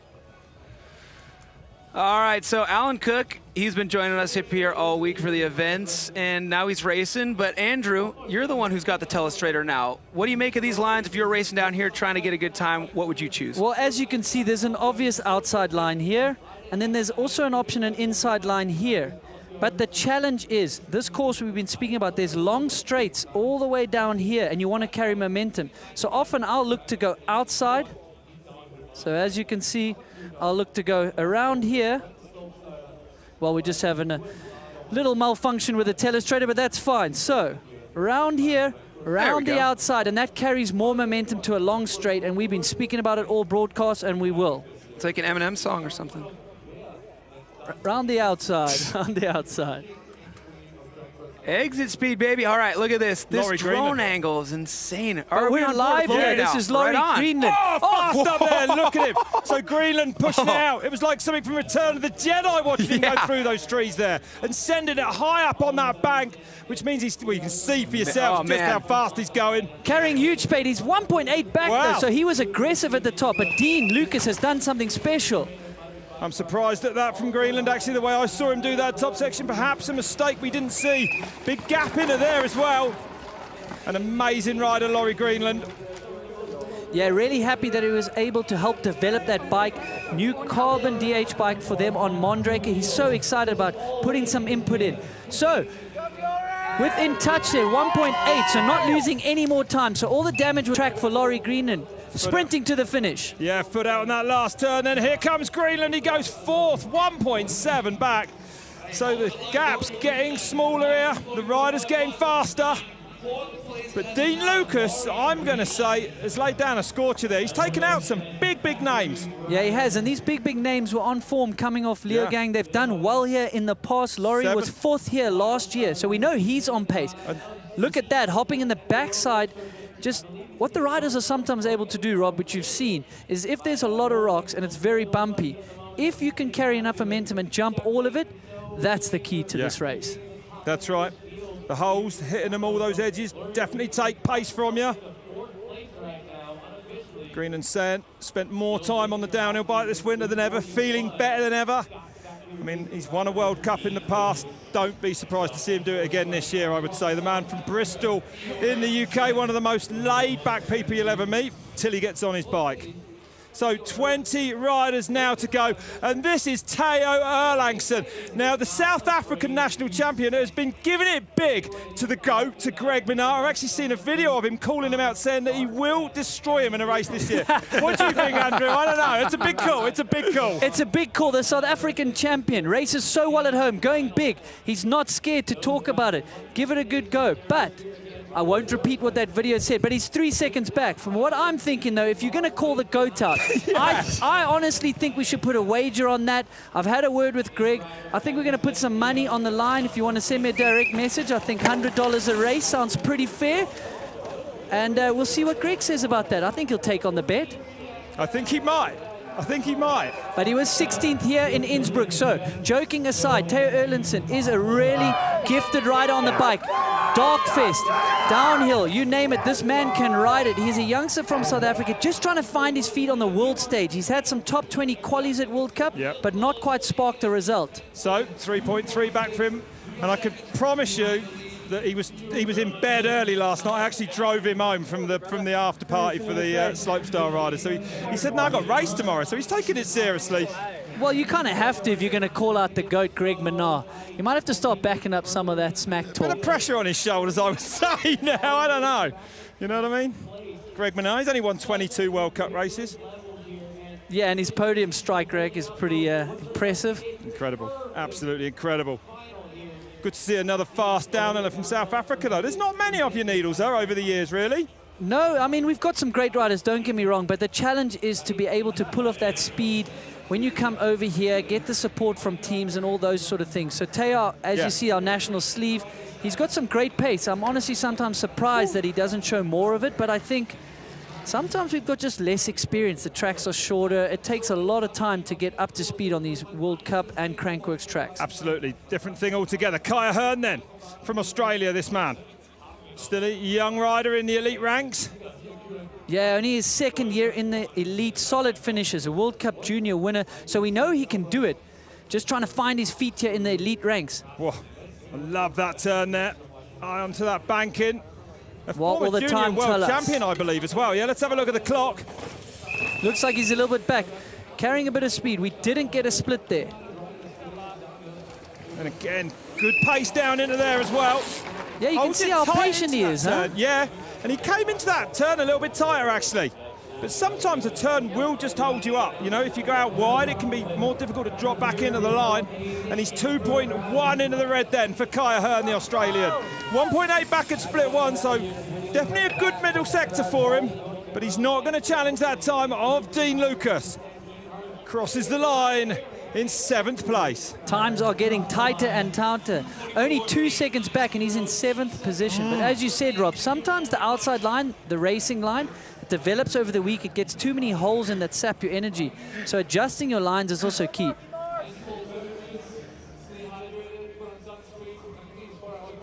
And I'd say the course be about as dry as it's been, wouldn't it, all week? It's the first day we haven't had any rain. When we walked it down, actually, we could see it starting to blow out, get loose, get slippery. There was a good chance of rain in the forecast today, too. Right about in our window for our broadcast, it was supposed to maybe trickle, but it doesn't look like it's going to happen.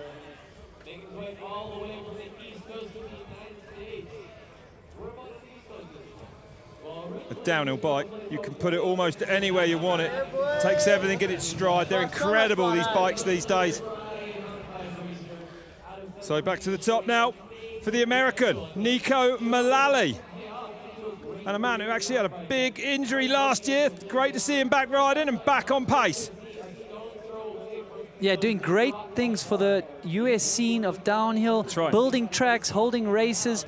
He gets a lot of racing under his belt. So for him, it's not going to be a challenge to get up to race speed. He's been under the clock a lot here early in 2021. Been on World Cup podiums So in holding the the past. high line there. He's lost plenty time though, Rob. 2.8 seconds back at our first split. Long way into the red for him. He won't be able to turn that around before the bottom, I'm going to say. Sets up a little bit wide into that left. Good speed through though, like you said, Andrew. You know, you've got to brake before those turns and try and carry speed through them and down onto those next straight. Of course, everything on a downhill race tells you to brake as late as you can. And it doesn't matter how long you do it for. It's such a hard, you know, to go, I need to brake now before you need to, kind of, to carry the speed. It's really hard to get your head around. Goes into 9th place then for Mullally. Absolutely. I mean, even when I ride to this day, I'm always talking in my head, you've messed that braking point up, or you've braked too late. And everything about you wants to push, be aggressive. But you've really got to be patient. If you go too fast into a turn, you can lose upwards of 2-3 seconds, honestly, if there's a long straight coming out of it. Yeah, absolutely, yep. As easy as that. It's got to be the biggest adjustment factor for anybody. You know, we've seen a lot of riders transition. I mean, Aaron Gwynn being one from motocross into downhill, and, you know, completely different braking points in those two sports. So that's got to be one of the main hurdles when somebody transitions over, isn't it? Yeah, that would be one of the biggest challenges. Hey, Rob, in a moto, you've got the engine that can pull you out. You don't have to carry that much speed. No, you don't have to do outside lines. And also on a motocross bike, you know, a lot of the time, and I've ridden both a lot, it's so different because you sit down in a turn. Whereas on a mountain bike, generally you're stood up. As we go to the top for Joe Breeden then. Well, this man was on sensational form at the IXS. It's not a race, actually, in Sladming. Fastest time on day 2. Most of the world's best were there and flying across there. Inside that rut nicely. Yeah. And don't be deceived by not a race. All those riders were putting in hot training times and they were getting multiple runs a day. So it was a pretty fair playing field. So Joe Breeden on a new bike here. On the NS bike. Oh, it looks like looks like an issue maybe. He did seem to come in, well, 4.7 Not back. carrying as much speed as I thought he would. No, it did look, he was on the pedals there weirdly and didn't look like he was going that quick. So I would say this man's definitely had a problem somewhere. Hard to see now what it could be. But that turn just before he comes into view is gravel. So if he had a slip out there, he would have lost a lot of momentum. Could have been that. But Joe Breeden is one for the future. I really like his riding style, his work ethic. Really likable lad, From North Wales. A man who actually trained to be a professional footballer. Back in the past. Oh dear. I was thinking if he was going to go off that drop no footed, it wouldn't have been pretty. Breeden goes into 23rd. Well, he'll be disappointed with that.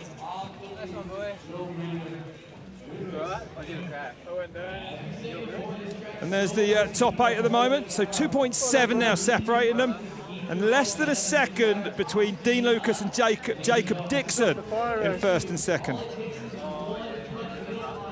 Yeah, just watch the front end. Yeah, he's gone down. You can see the dirt on his left arm there. So that's unfortunate. We saw him come into view. It might actually have been that turn that we didn't see. I think so. Yeah, because he came super slow over that rise. but he was on pace to have a crash and only be, what, 4.7 back? Ed Masters now then. Well, a man who's fast on an enduro bike and incredibly quick on a downhill bike as well. Yeah, coming off 11th at Leogang, no slouch on the downhill bike. It's impressive because he had a huge injury in the off-season. Less than 3 months ago, breaking all sorts of bones. So he hasn't had a lot of downhill bike time, but he says it's kind of helped him. He's motivated, he's excited to ride the big bike. So he's 2.1 back. Ed Masters getting ready for the EWS next week, doing all sorts of racing here in Crankworx. Loves his bike riding. Whoa. Gets up high on that route there, and fast, I'm going to say, through that turn. Yeah, hard on the pedals. He's one of the fittest riders out here. He was testing his EWS bike after training yesterday, and I must say, he's definitely got the best golf swing out of the pivot team. That's not, and that's not saying much, but he has. And Ed Masters hard to the finish here. 2.5 back then at the second split. And he was second here last year and the year before, so this will be a bit disappointing for him.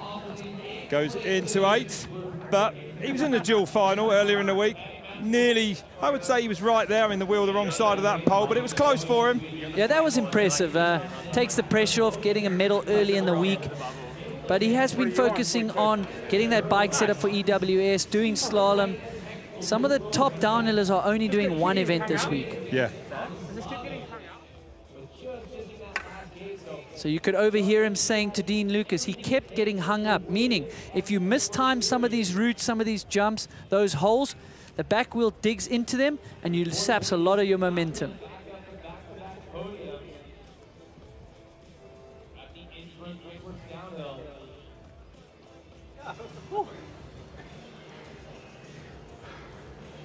Physical track, all these riders puffing well when they get to the bottom. Well, a real legend now in the start hut. His 20th season, can you believe, of World Cup racing, this man. Mick Hanna is on track from Cairns in Australia. Sister Tracy went down in the women's. We hope she's okay.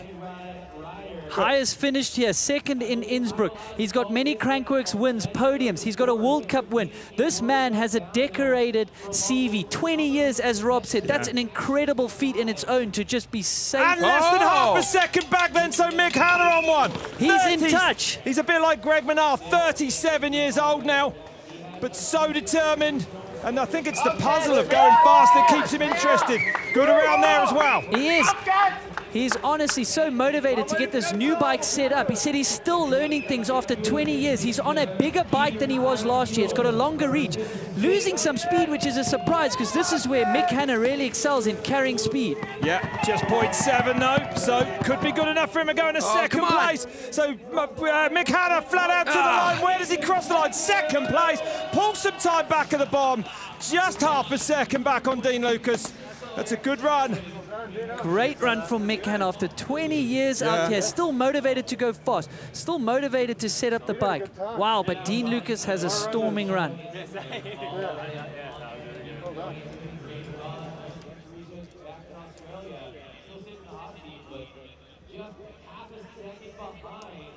So Mick Hanna opting for the mullet setup. That is a 27.5 rear wheel.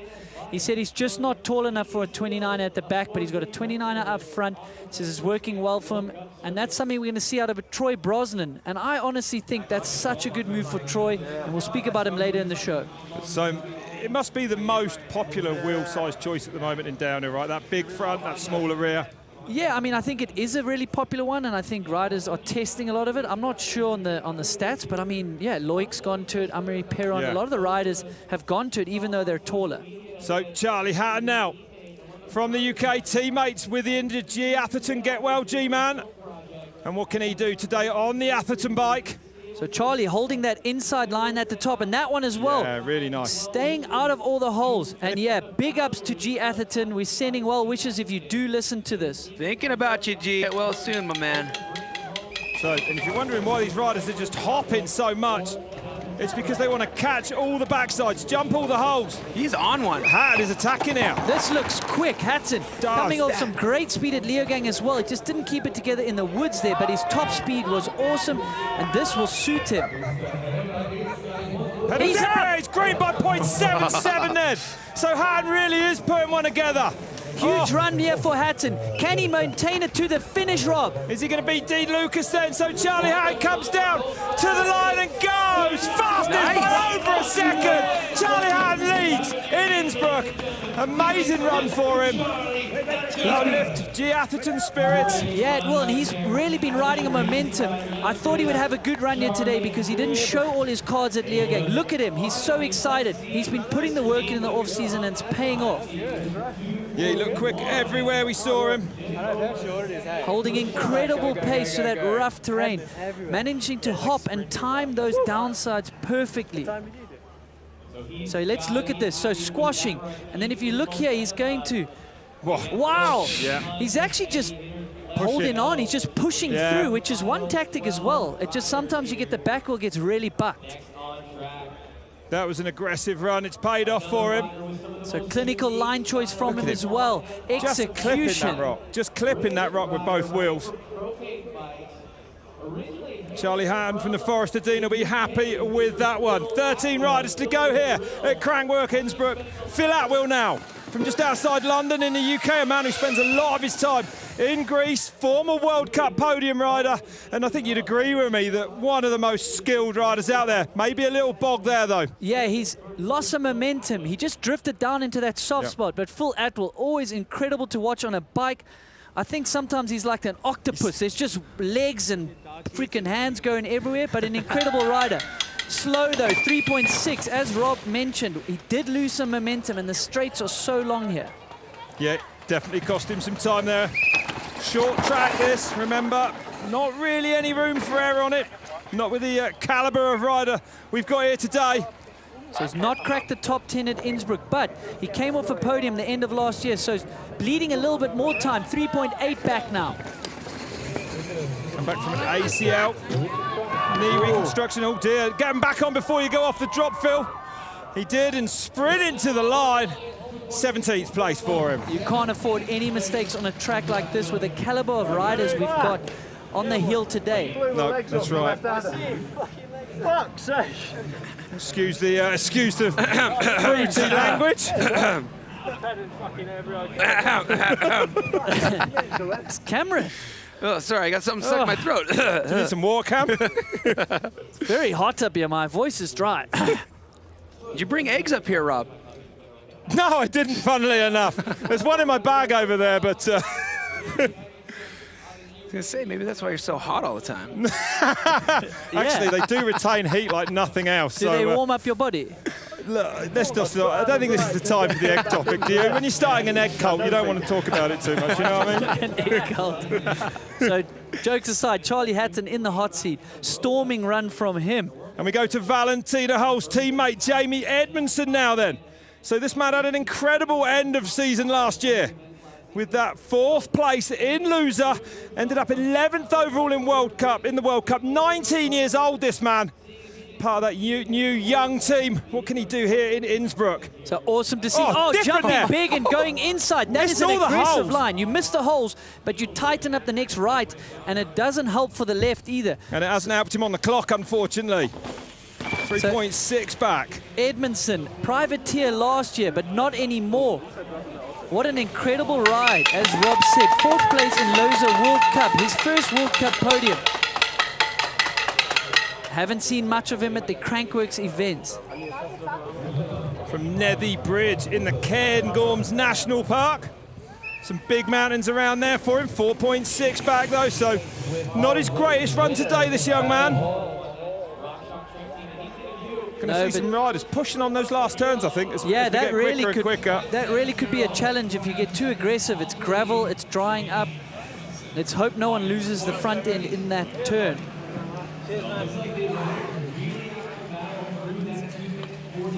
But he'll still need to gain some experience, Rob. Yes, he had a breakout result, but we haven't seen him on the circuit for that long. He doesn't know all the tracks. He's got to learn the racecraft. Yeah, that's right. That's right, absolutely.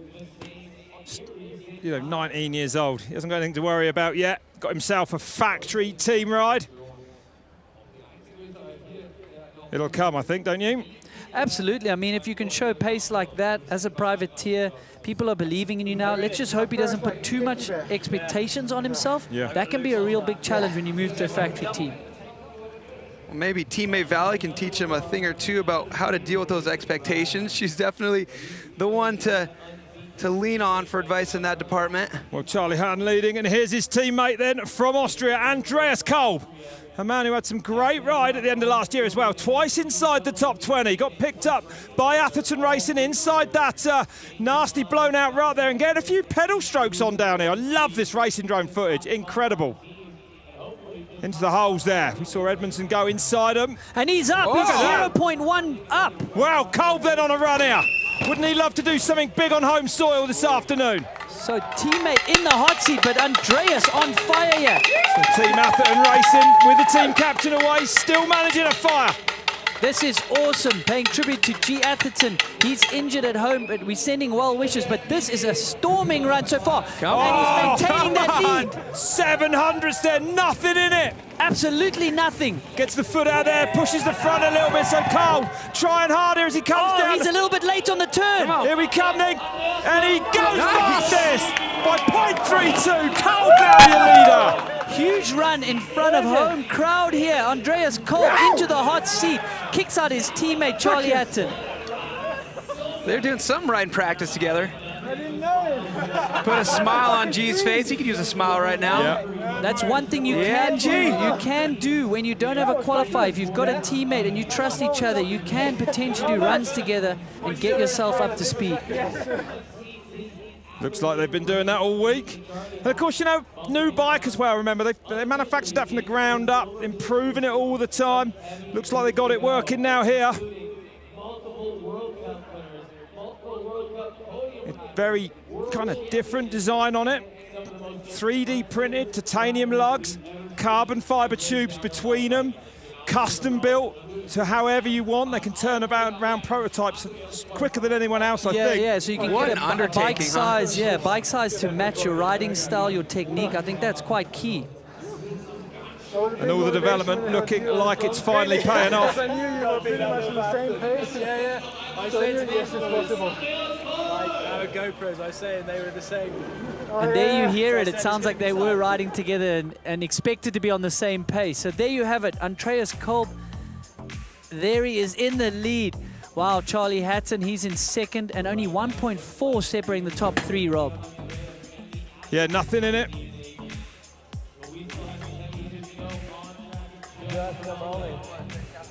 And Mick Hanna in fourth, Jacob Dixon there in fifth, 2.3 back. Laurie Greenland, Sam Blenkinsop rounding out the top 8. Tight racing. Brook finds himself 3.5 seconds back. Amongst some other fast company though, Ed Masters as well. The American Nico Malali. Theo Erlangsson, 16th place for him from South Africa.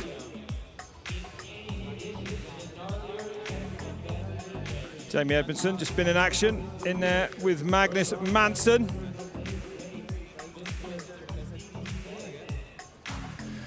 Well, Pink Bike is always your source for mountain bike news, but you know what they're working on right now? They want to be your source for mountain bike tips. Improve your riding, become more efficient. They've been teaming up with Ben Cathro. They're going to launch a series pretty soon. Let's take a look at what you can expect. When your weight is centered, grip is evenly spread between the two wheels, which is good for cornering and braking. When you ride steep sections of trail, you shift your weight back. Wrong! When riding steeper sections of trail, you pitch your bike down. This is where there is a strong correlation between confidence and body position. I call this defensive position passenger mode. You'll know when it's happening because it feels like the bike is just running away from you and it's hard to stay on line. And I've got to really battle with myself to keep things centered. So we got 10 more riders to go. Don't expect to see any passenger mode out of this crew. We have some big names. That we do, Rob. We really do. Where do we start? I mean, we're going to see Mark Wallace next, the Canadian. Bernard Kerr, very capable of taking the win. Finn Isles, the Canadian rider. I mean, we're just getting going. Hart, Shaw, Wilson, Tyrion. Yeah, I mean, and there's a bunch of current world champs, former world champs in the field here, World Cup winners, Crankworx winners. I tell you what, though, what I'm really I think what I'm really looking forward today, though, is to see the world champion, Reece Wilson, go up against Troy Brosnan, who won last week, and, of course, Vergier, who came into this season. All the talk about Loris Vergier doing things that pre-season, pre-World Cup season races no one else was doing, like this huge triple at a race. Just, I mean, he actually, in a race in Spain or Portugal, one of the things, he won qualifying by 4 seconds. So he has been on another pace. A flat tire last week taking him out. Yeah, and also he was the man of the moment last year. If it wasn't for a flat tire, he might have won that title. So I really think the momentum was with him. Then he switched teams, which forces you to ride your downhill bike more. And he went to those off-season races. And when you have other riders saying, you know, Loris is looking good, then you know he's looking good. Well, yeah, I mean, some of the big names actually didn't start in the finals in that race. I'm not mentioning them, but, you know, they didn't want to kind of be defeated before they went to the first World Cup. Yeah, mind games. I heard a little bit of that as well, It's so psychological, this sport, isn't it? But, you know, that's quite a prospect, that is, as well. But yeah, I mean, that's been the buzz, you know, and everybody had their eyes on Loris for that first World Cup. And so we should just get cozy, because this is kind of a great opportunity to watch. You know, let's not, of course, the only reason I didn't talk about him a little bit is Loic Bruni, 4-time world champion. He is riding, though, with a broken heel at the moment. So what can he do today? He's here at least having a go. Imagine that. Yeah, but you guys honestly, ever hurt your heels? Like a broken heel? I'm still going to go race, even though I got to come on.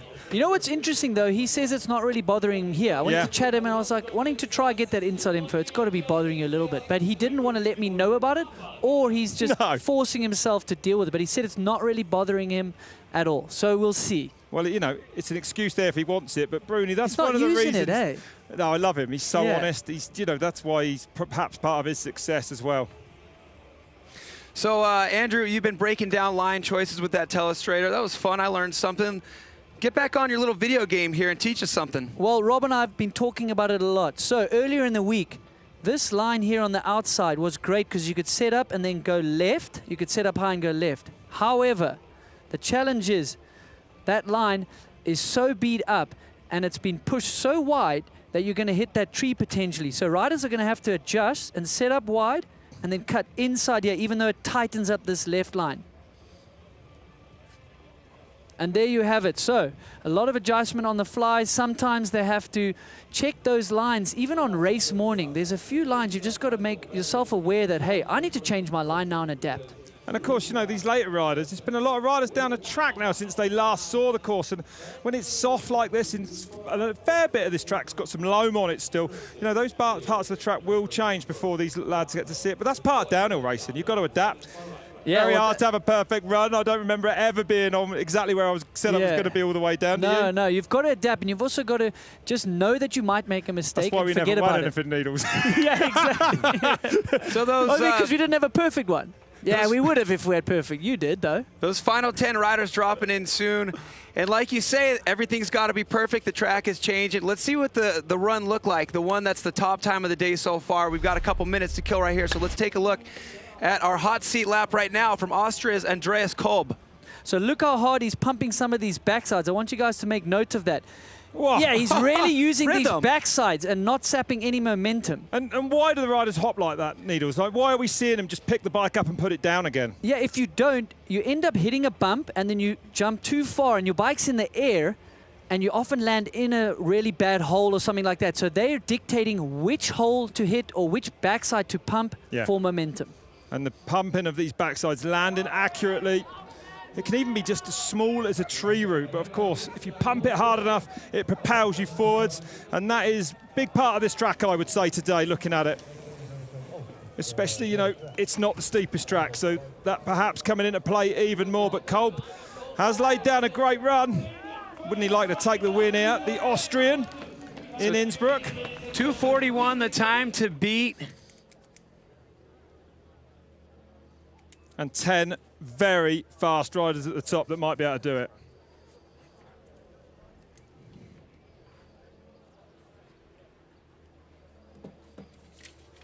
The last event of the weekend here, closing things down. It's been an incredible few days here at Crankworx Innsbruck, one of the most unreal settings for a mountain bike race, I'm going to say. Yeah, you don't get much better than this. There's so much to do around here. Awesome bike park. Can only imagine how nice it'll be in the winter. Having a big city down in the bowl. I prefer it. Yeah. You'd probably tell me it's too cold as well. So the temperature is 84 Fahrenheit, 29 Celsius, or as we like to call it, too hot for Rob. Yeah. Too hot for Brits. Come on. Yeah. You know the national topic is the weather at home, don't you? Right? Oh, I know that. Yeah, you know too it now. Well, yeah. You know it now. So Mark Wallace then, from Montprevot, Vancouver Island. There's a lot of riding there. This Canadian man. And again, I'm going to say he's going to love this sort of technical track. Gets that high line. Didn't pump there as much as we saw Cole, but got some pedal strokes in instead. Yeah, 4th place at Worlds last year in those horrific conditions. Wow, going deep there, but Mark Wallace looking for that elusive World Cup podium. He's had Crankworx podiums, but you know what? I expect a lot from Mark because he is so gifted on a bike. He's back, 3.3 back. Just sometimes I think he lacks a bit of aggression. He's often in the top 10 at a World Cup, but not on a podium, which he can do. Well, it's been runner-up in a World Cup race. Oh yes, of course, in the wet there. In Lord, yeah. Yeah. You know, I think he probably is a rider that is better in the wet. I've seen him be the fastest qualifier in Maribor at the World Cup there in the wet as well. But 3.4 back now, so the pace not there today, losing a little bit more time. Yeah, I mean, from where he comes, you visit him, Rob. It is always raining there, it seems. So he's really good in the wet. Great bike rider all round, though. Yeah, he is an incredible rider. 12th place for him today then, for Mark Wallace. Teammate Troy Brosnan, upcoming though. Has to start as the favourite today, Troy Brosnan, and he will be the last man to leave the top, so great to see. Yeah, if you're a betting man, you have to go with Troy Brosnan, especially on a track like this. His track record, the momentum is with him as well. Factory Racing rider Mark Wallace crossing the line. Just slotting himself into the top 10. All right.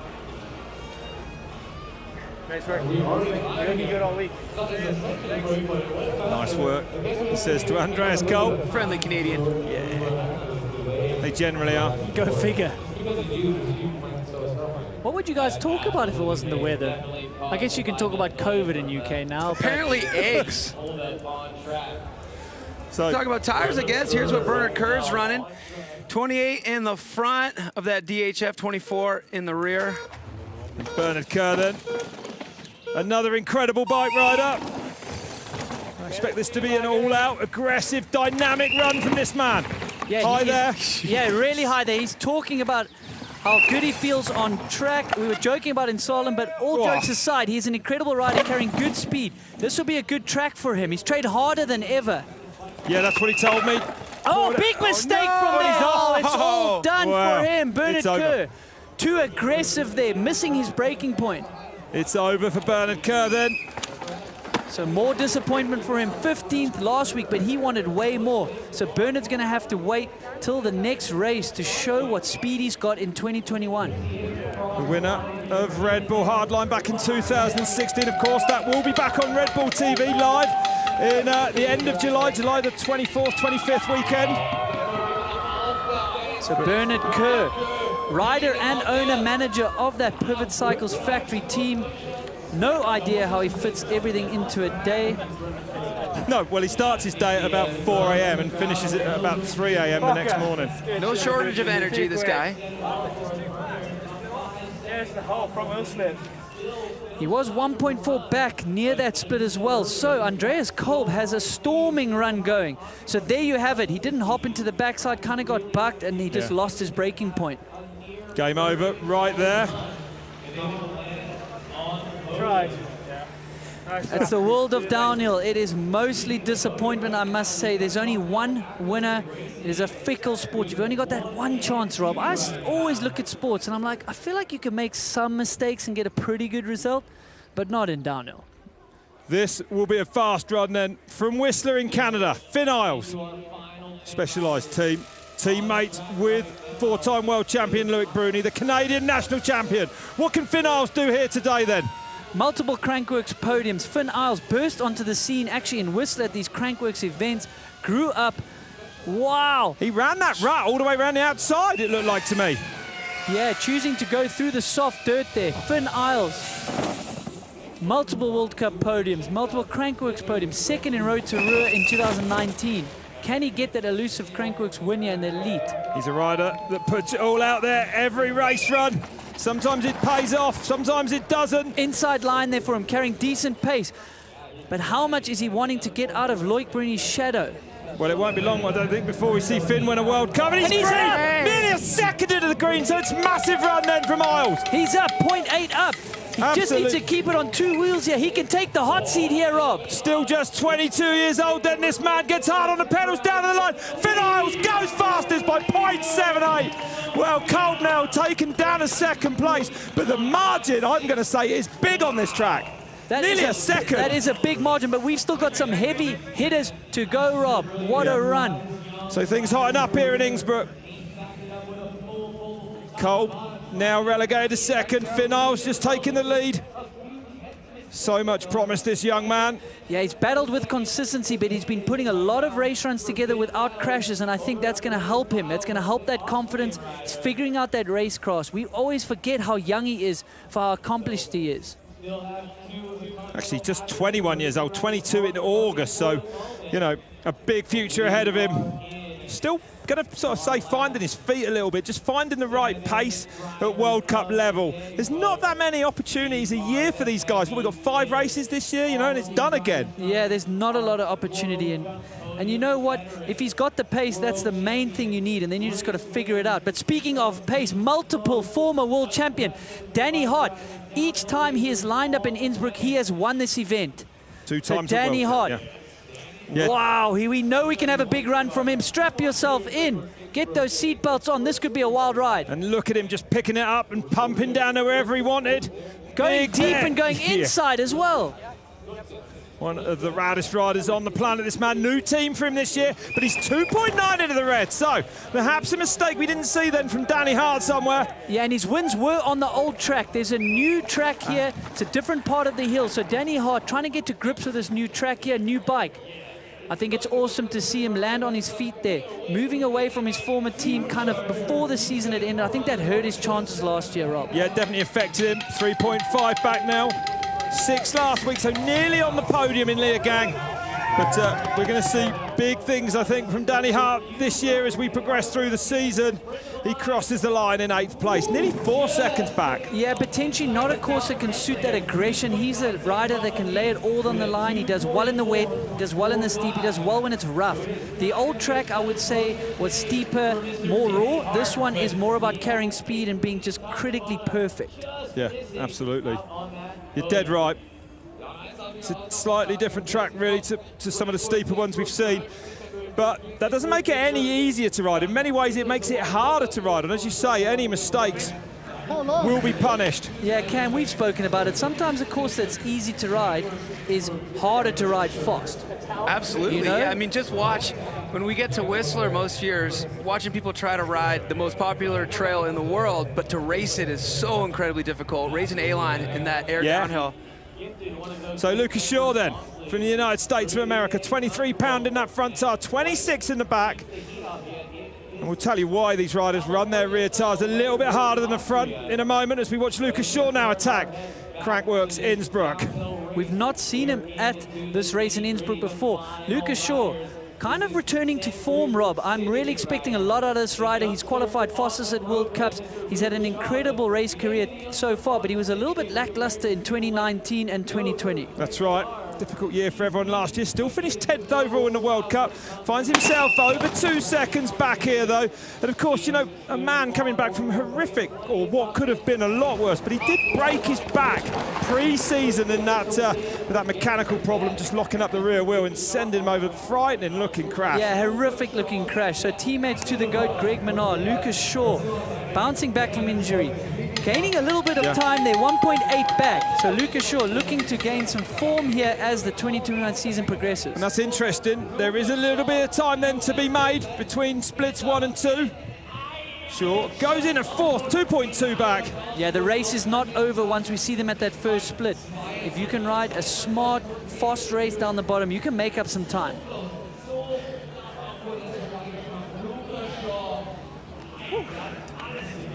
Take a breath.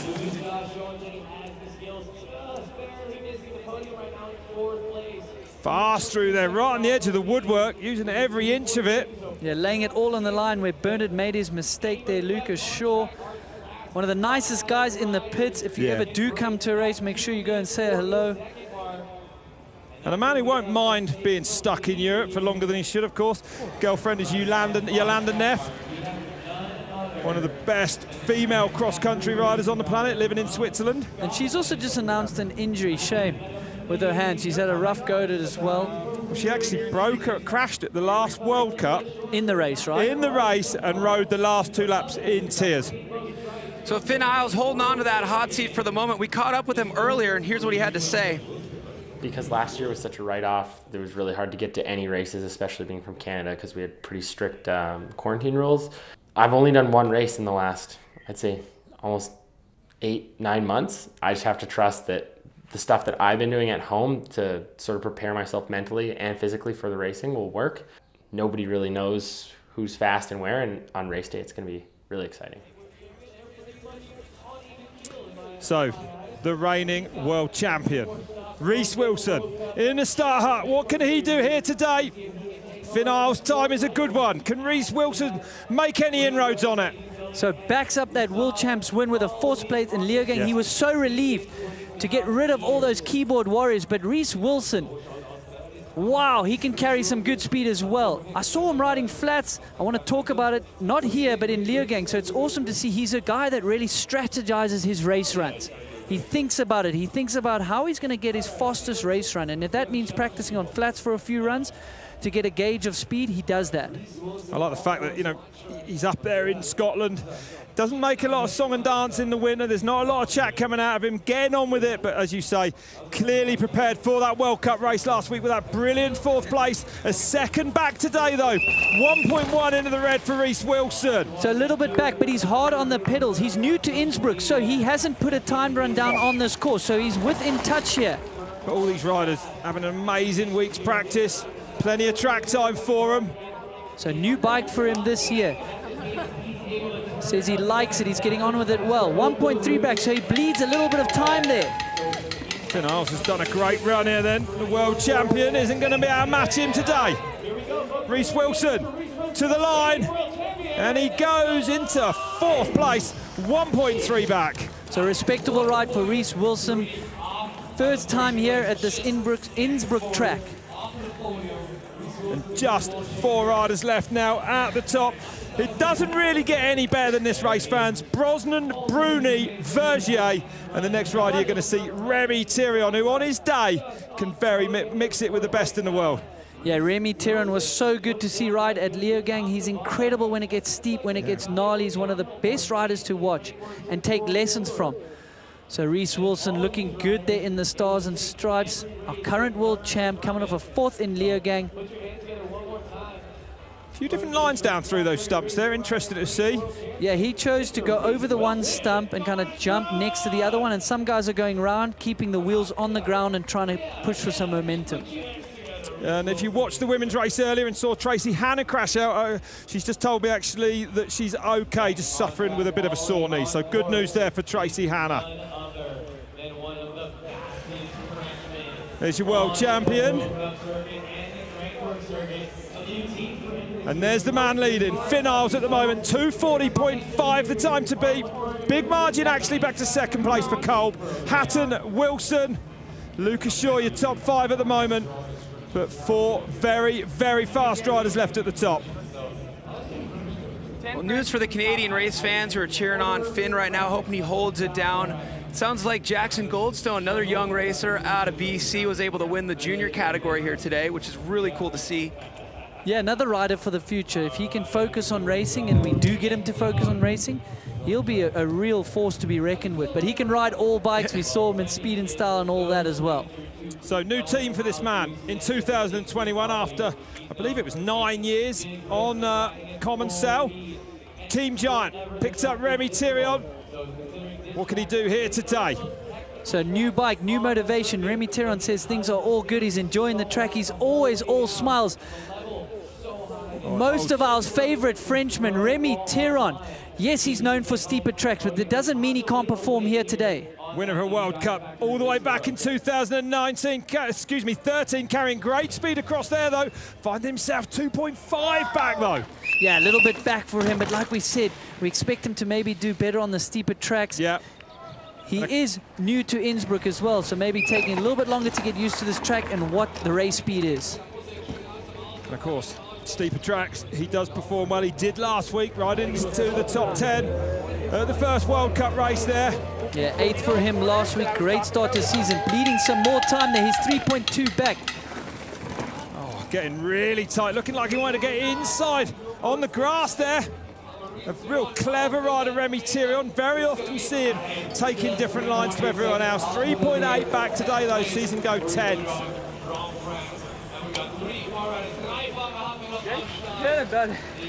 So will the winner come from the next 3 riders?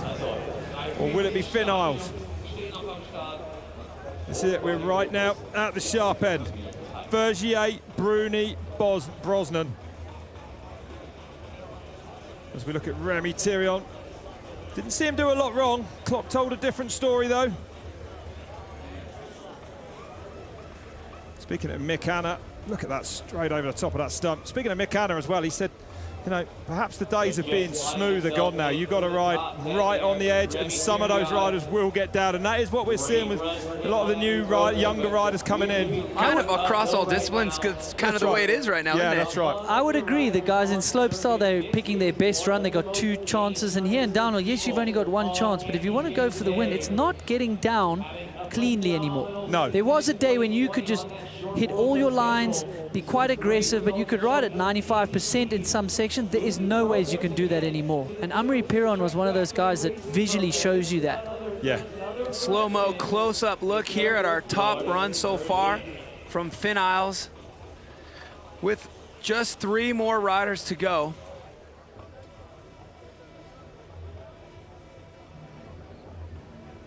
And it's great to see some Canadians getting in downhill. I mean, I know that Canada's more, for me, always been kind of the free ride capital, but Stevie Smith's legacy very much in effect. There's going to be an amazing documentary out about the late, great Stevie Smith this year. So 3 to go then. Loris Vergier, new team for him this year. Didn't have a dream debut last week at that first World Cup. Wouldn't he love one here today, though, to take the win? One of the very fastest riders on the planet. Won the first half of last year's World Cup series. A puncture kind of took him out of contention there. A puncture last week. But look out, Loris Vergier's on track. And he is clinical with his riding. He's always so clean. He's aggressive. Loris Vergier, the man on the form here in 2021, but he hasn't put a clean run under the clock yet. He's up by nearly a second. All right. 0.86 up there for Loris Vergier. And we're not surprised. The man on the moment from last year minus a flat in Leogang, but Loris Vergier is on a flyer here. He's up. And holds a tight line in there. Loic Bruni said, if Vergier can get his head straight, no one will touch him. Is this the year for Vergier to dominate? I think he might even win. 1.4 up now. He might even win 50% of the races this year. He's 1.4 up. He's making more time here. This is a big run from Loris. Where's he found that much speed? Tip turn around these last couple of turns then. Here comes Loris Vergier. Ah, look at the time. 1.5 into the green. 2:38.9. Now the time to beat. Just 2 riders left.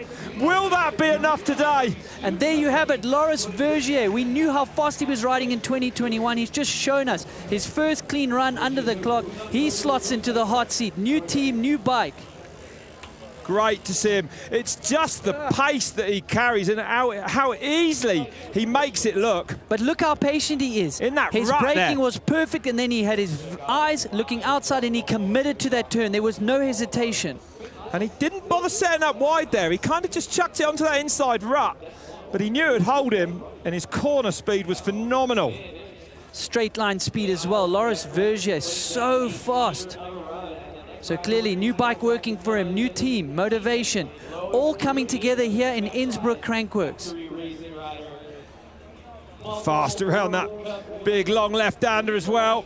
And he's forgot to tie his shoe. Imagine he got that done. Priorities, man. Smile on his face.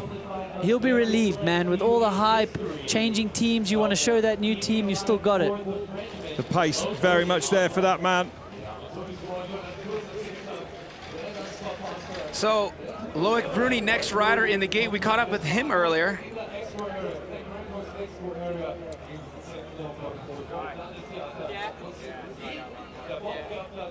Just something that you feel, you build up, and then you go for.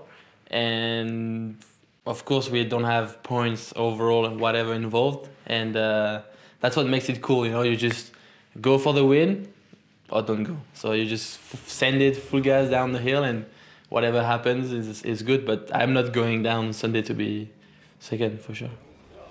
Well, 4 times a world champion already, this man. An absolute phenomenon. As we said, riding with an injured hill, a broken hill from a few weeks ago, says it doesn't bother him on the track. What can Bruni do here today? 10th of the first World Cup of the year. And you heard him, he said he's not here for anything but first place. There's no points, there's no series for him to worry about. So Loic Bruni looking to lay it all on the line. And by the looks of that gap, that hill is not bothering him, holding the inside there. This is fast, Rob. And he's just 0.37 back then, but Vergier was incredible down on this lower section. Oh, he's going to lose time there, Rob. Drifting wide on the bridge, and this is where he could have made up time because he is so smart with his riding. If he had to drag a brake there to keep it on track, it's going to cost him some serious time. No, he's lost more time there, I think. He was not as good as Loris out of that left-hander. I feel he's going to slip back. He has. 1.2 into the red then for Loic Bruni. You have to be so perfect in the world of downhill. On another mistake, he's going to lose further time. Well, he's pushing hard here today. It hasn't paid off for Bruni, though. Said 2020 was a wake-up call for him. He wants it again this year. Goes third, 1.6 back. And now just one man left at the top to stop Loris Vergier winning this race.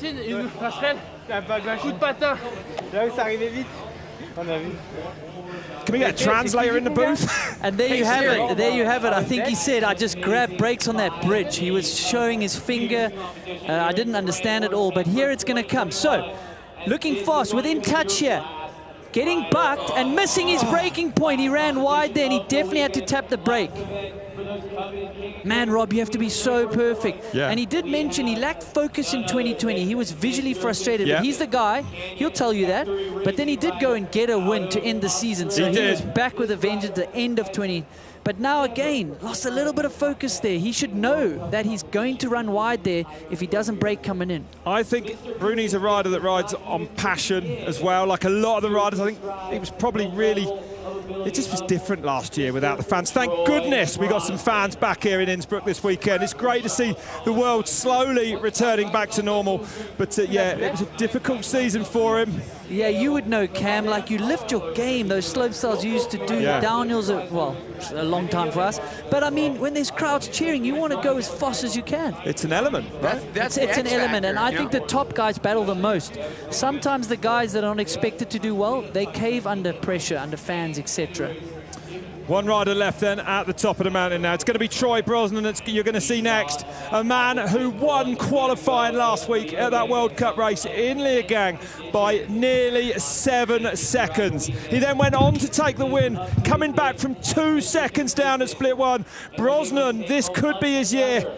Very much in the zone there in that incredible Jeremy McGrath tribute helmet. So Brosnan on track then. Can he win again like he did last week? Second win in Austria. Are we witnessing the winning run here? Loris Vergier currently in the hot seat.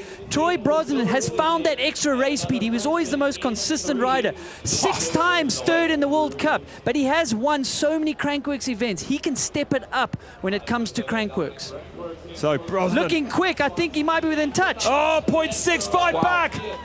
Over half a second. This isn't over yet, though. No, but it's going to take something special. If a man can do it, it will be Troy Brosnan. He can carry so much ground speed. He's one of the best riders when it's flat and you need to carry speed. So fast around that turn and carries good speed through there. He needs to make up 0.6. Troy Brosnan, can he do it? Loris Vergier currently in the hot seat. He's lost time. Loris Vergier was clinical down here. Yep, over a second back then for Troy Brosnan. It's not going to be his day here today, but it's going to be a great ride then. Troy Brosnan sprints to the line and goes into second place, 1.2 back. But it's Loris Vergier who wins Crankworx Innsbruck. A great ride for him. Vergier's been threatening to do this for a long time, and that is going to give him some real confidence now going through into this season. Yeah, he needed that. That's big confidence, and especially to take down Troy Brosnan, who just took the win in Leogang. That is huge for his confidence. That's good. I think that'll settle him for the rest of the season. Clinical ride there from Loris Vergier. He wins Crankworx Innsbruck 2021. Great ride. Some bad luck, and finally some good luck for that man, for Loris Vergier. Was really looking good last season. He was looking unstoppable last season before he had that mistake, before he had that puncture, excuse me. Yeah, we've done some race reviews, and honestly, we were thinking he might win 50% of his races this year. I think that's honestly could still be on the cards now that he's shown his cards.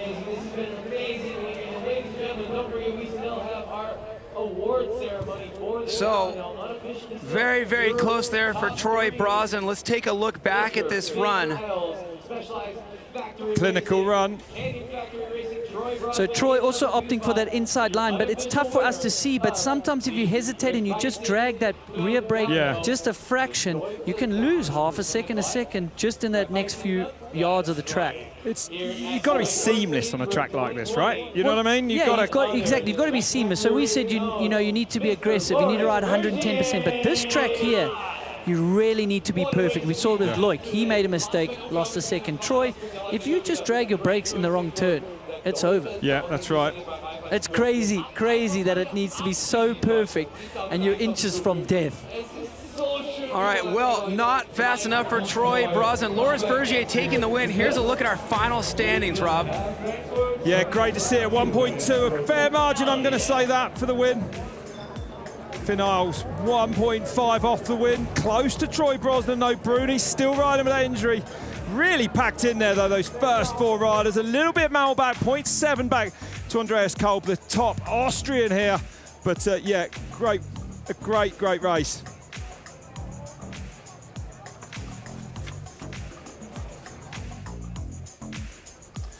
Well, there you have it. Dean Lucas in 9th, missed the whole of last season. Mick Hanna rounding out the top 10, 4.3 seconds back. Dixon in 11th. Remy Tiron, Danny Hart, disappointment for him, but maybe not a track that suits him. Laurie Greenwood, and then we see Sam Blekensop. He needs to kind of get some momentum, some confidence going. Brooke McDonald, but the times are tight. If you are 1 or 2 seconds faster than that time, you're 5 or 10 spots better. Well, what a race, to say the least. Loris Vergier, congratulations, my man. What a job well done. We chatted a couple months ago about how good you were feeling on that high pivot session, and then issues last week to start the World Cup season. What does it feel like to finally get to show your pace this season amidst so much hype? Everybody talking about, wow, Loris is looking good this year. Yeah, it's been actually pretty crazy because last weekend, for me, was a disaster. So I needed that. I needed a good race. The pace is really high. The track was really short, so you had to push, and I made it. So I'm really stoked and moving on to Léger now. So it was a great couple of days and really happy. Great to have you out here, Loris. Did you enjoy your time at the festival? Yeah, it was actually pretty insane. Looking at all the athletes here, it was a great event. Thank you for that. And obviously the track was a little bit flat, so it was physical, but it was good training, that's for sure. Well, glad to hear you enjoyed your time. Thanks for being out here with us. Congratulations on the win, and best of luck for next weekend. Thank you.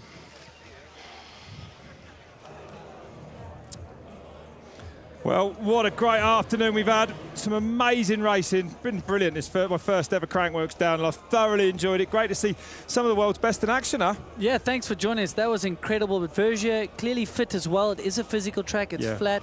And that's we expected it from him. I would have put money on him. I thought Troy would even be a bit closer, but maybe some mistakes that we didn't see in vision. Well, last week, as we say, or going at that first World Cup race, all the chat was about Loris Vergier. Really felt for him actually getting a punch. I mean, there's only 5 World Cup races a year. There's hardly any. So, that's not going to help his overall campaign, but yeah, today signals the speed is there. Watch out, watch out. That's a lot of bad luck. I mean, he was out of the title hunt last year with a flat after winning 2, and then this year as well. But he's able to deal with adversity well. He's bouncing back. I think that's key in the sport of downhill as well. With only a few races, you got to get back at it. You don't have time to kind of be miserable about it. Well, he hasn't let him affect him, you know, because like having a flat tire, not actually getting a result. You could come here and go, well, new team this year. I need a result. Let's put something down that's going to get me inside the top 5. No, he went for it. He took the win. Yeah.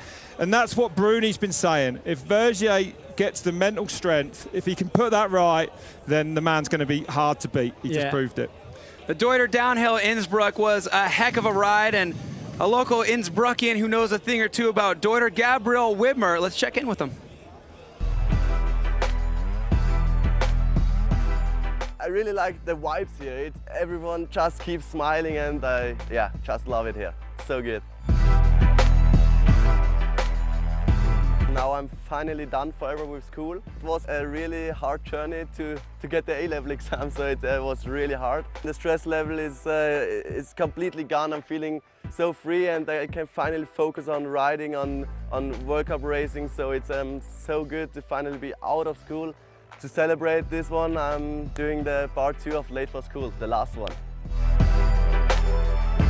See you on the trails.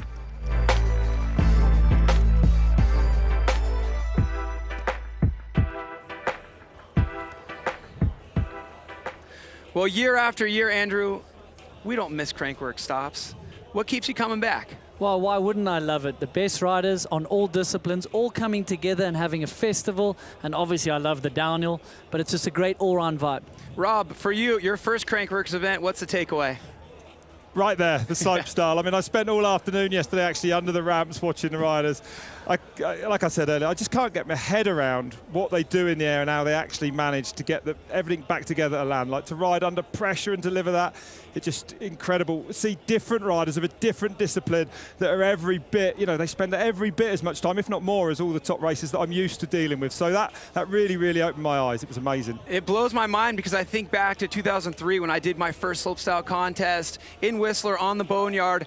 And then I step back and I look at what happened yesterday, and that's what I love about Crankworx. It's something that I've, been really a fan of as a rider, and now I'm just a fan as a spectator and a commentator, and so that's what keeps me coming back. We checked in with all the riders, and we wanted to know what keeps them coming back to Crankworx. So we asked them, and here's what they had to say. What would you say makes the Crankworx series so special?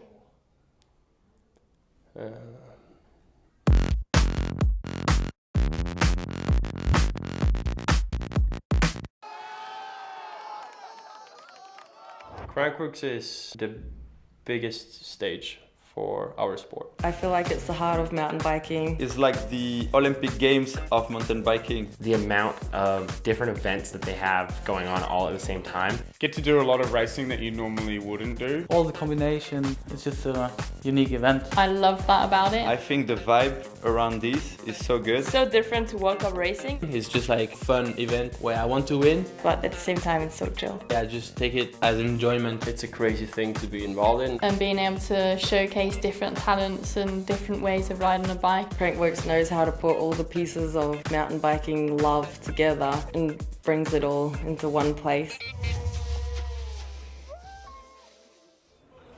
So they all love it for, an opportunity to compete in their chosen discipline, but also a chance to just kind of step out of your comfort zone, try to get some points, because obviously every season we're tallying up those points for the King of Crankworx title, the Queen of Crankworx title. And after 4 days of competition has stopped #1 in the 2021 season, we have a leaderboard. Let's take a look at what that leaderboard looks like. Well, how exciting. Harriet Burbage-Smith taking the win in the slalom. She's at the top of the Queen of Crankworx there, 200 points. But Geordie Scott, Via Verbeek, they are within touch. 195, 191, it's all to play for. Vali Höll with a win in the downhill. She's only 20 points back. Look at that. I have a feeling come Rotorua, she might be like, you know what, I'm going to do that pump track. She's going to see how close she is to that top spot if things keep going the way they're going. Casey Brown down there in 7th, always somebody to look out for. Points in the whip-off, in the pump track, slalom, downhill. And here's what it looks like for the men, Andrew. Well, a commanding lead for Thomas Lemoyne, taking that win in speed and style, and also a really pretty good run in slopestyle. I think he could have done even better. Thomas Slavik, He's a little bit further back, but he does a lot of disciplines. He's in 120. Thomas Chenon, speed and style points, slope style points. And there, Loris Vergier. Hey, maybe we get to see him at some more events. Who knows? You imagine Thomas Lemoyne, 210 points, so high above everybody else. You know, if he would have stomped his second run in slopestyle, it would have been that much higher. But you know what? After, yeah, look at that. We've got a tie there for 5th place. So it's only the start. It's only the tip of the iceberg for the 2021 Crankworx season. And the stage is set. 4 days of competition under our belt out here, and our appetite is whet. We just found out that we've got Crankworx BC happening. We've got Crankworx Rotorua down in New Zealand in November. I think that's going to be an even better time to be down there as well. We're usually down there in our spring, which is kind of them just settling into their winter almost, you know, the end of their fall. So we're looking forward to a great 2021 season. But right now, I got to thank all of you for watching. Without you, what would we be doing? We'd be talking to ourselves. We'd probably still do that too. But we also got to thank all the volunteers, Crankworx organization, all of the production, and everybody who makes Crankworx possible. I've been your host, Cam McCall. Thank you to Andrew Neethling, Alan Cook, and of course, the man himself, Rob Warner, for joining us up here in the booth. We can't wait to see you again. Crankworx BC coming up in September. We'll see you then. Good night.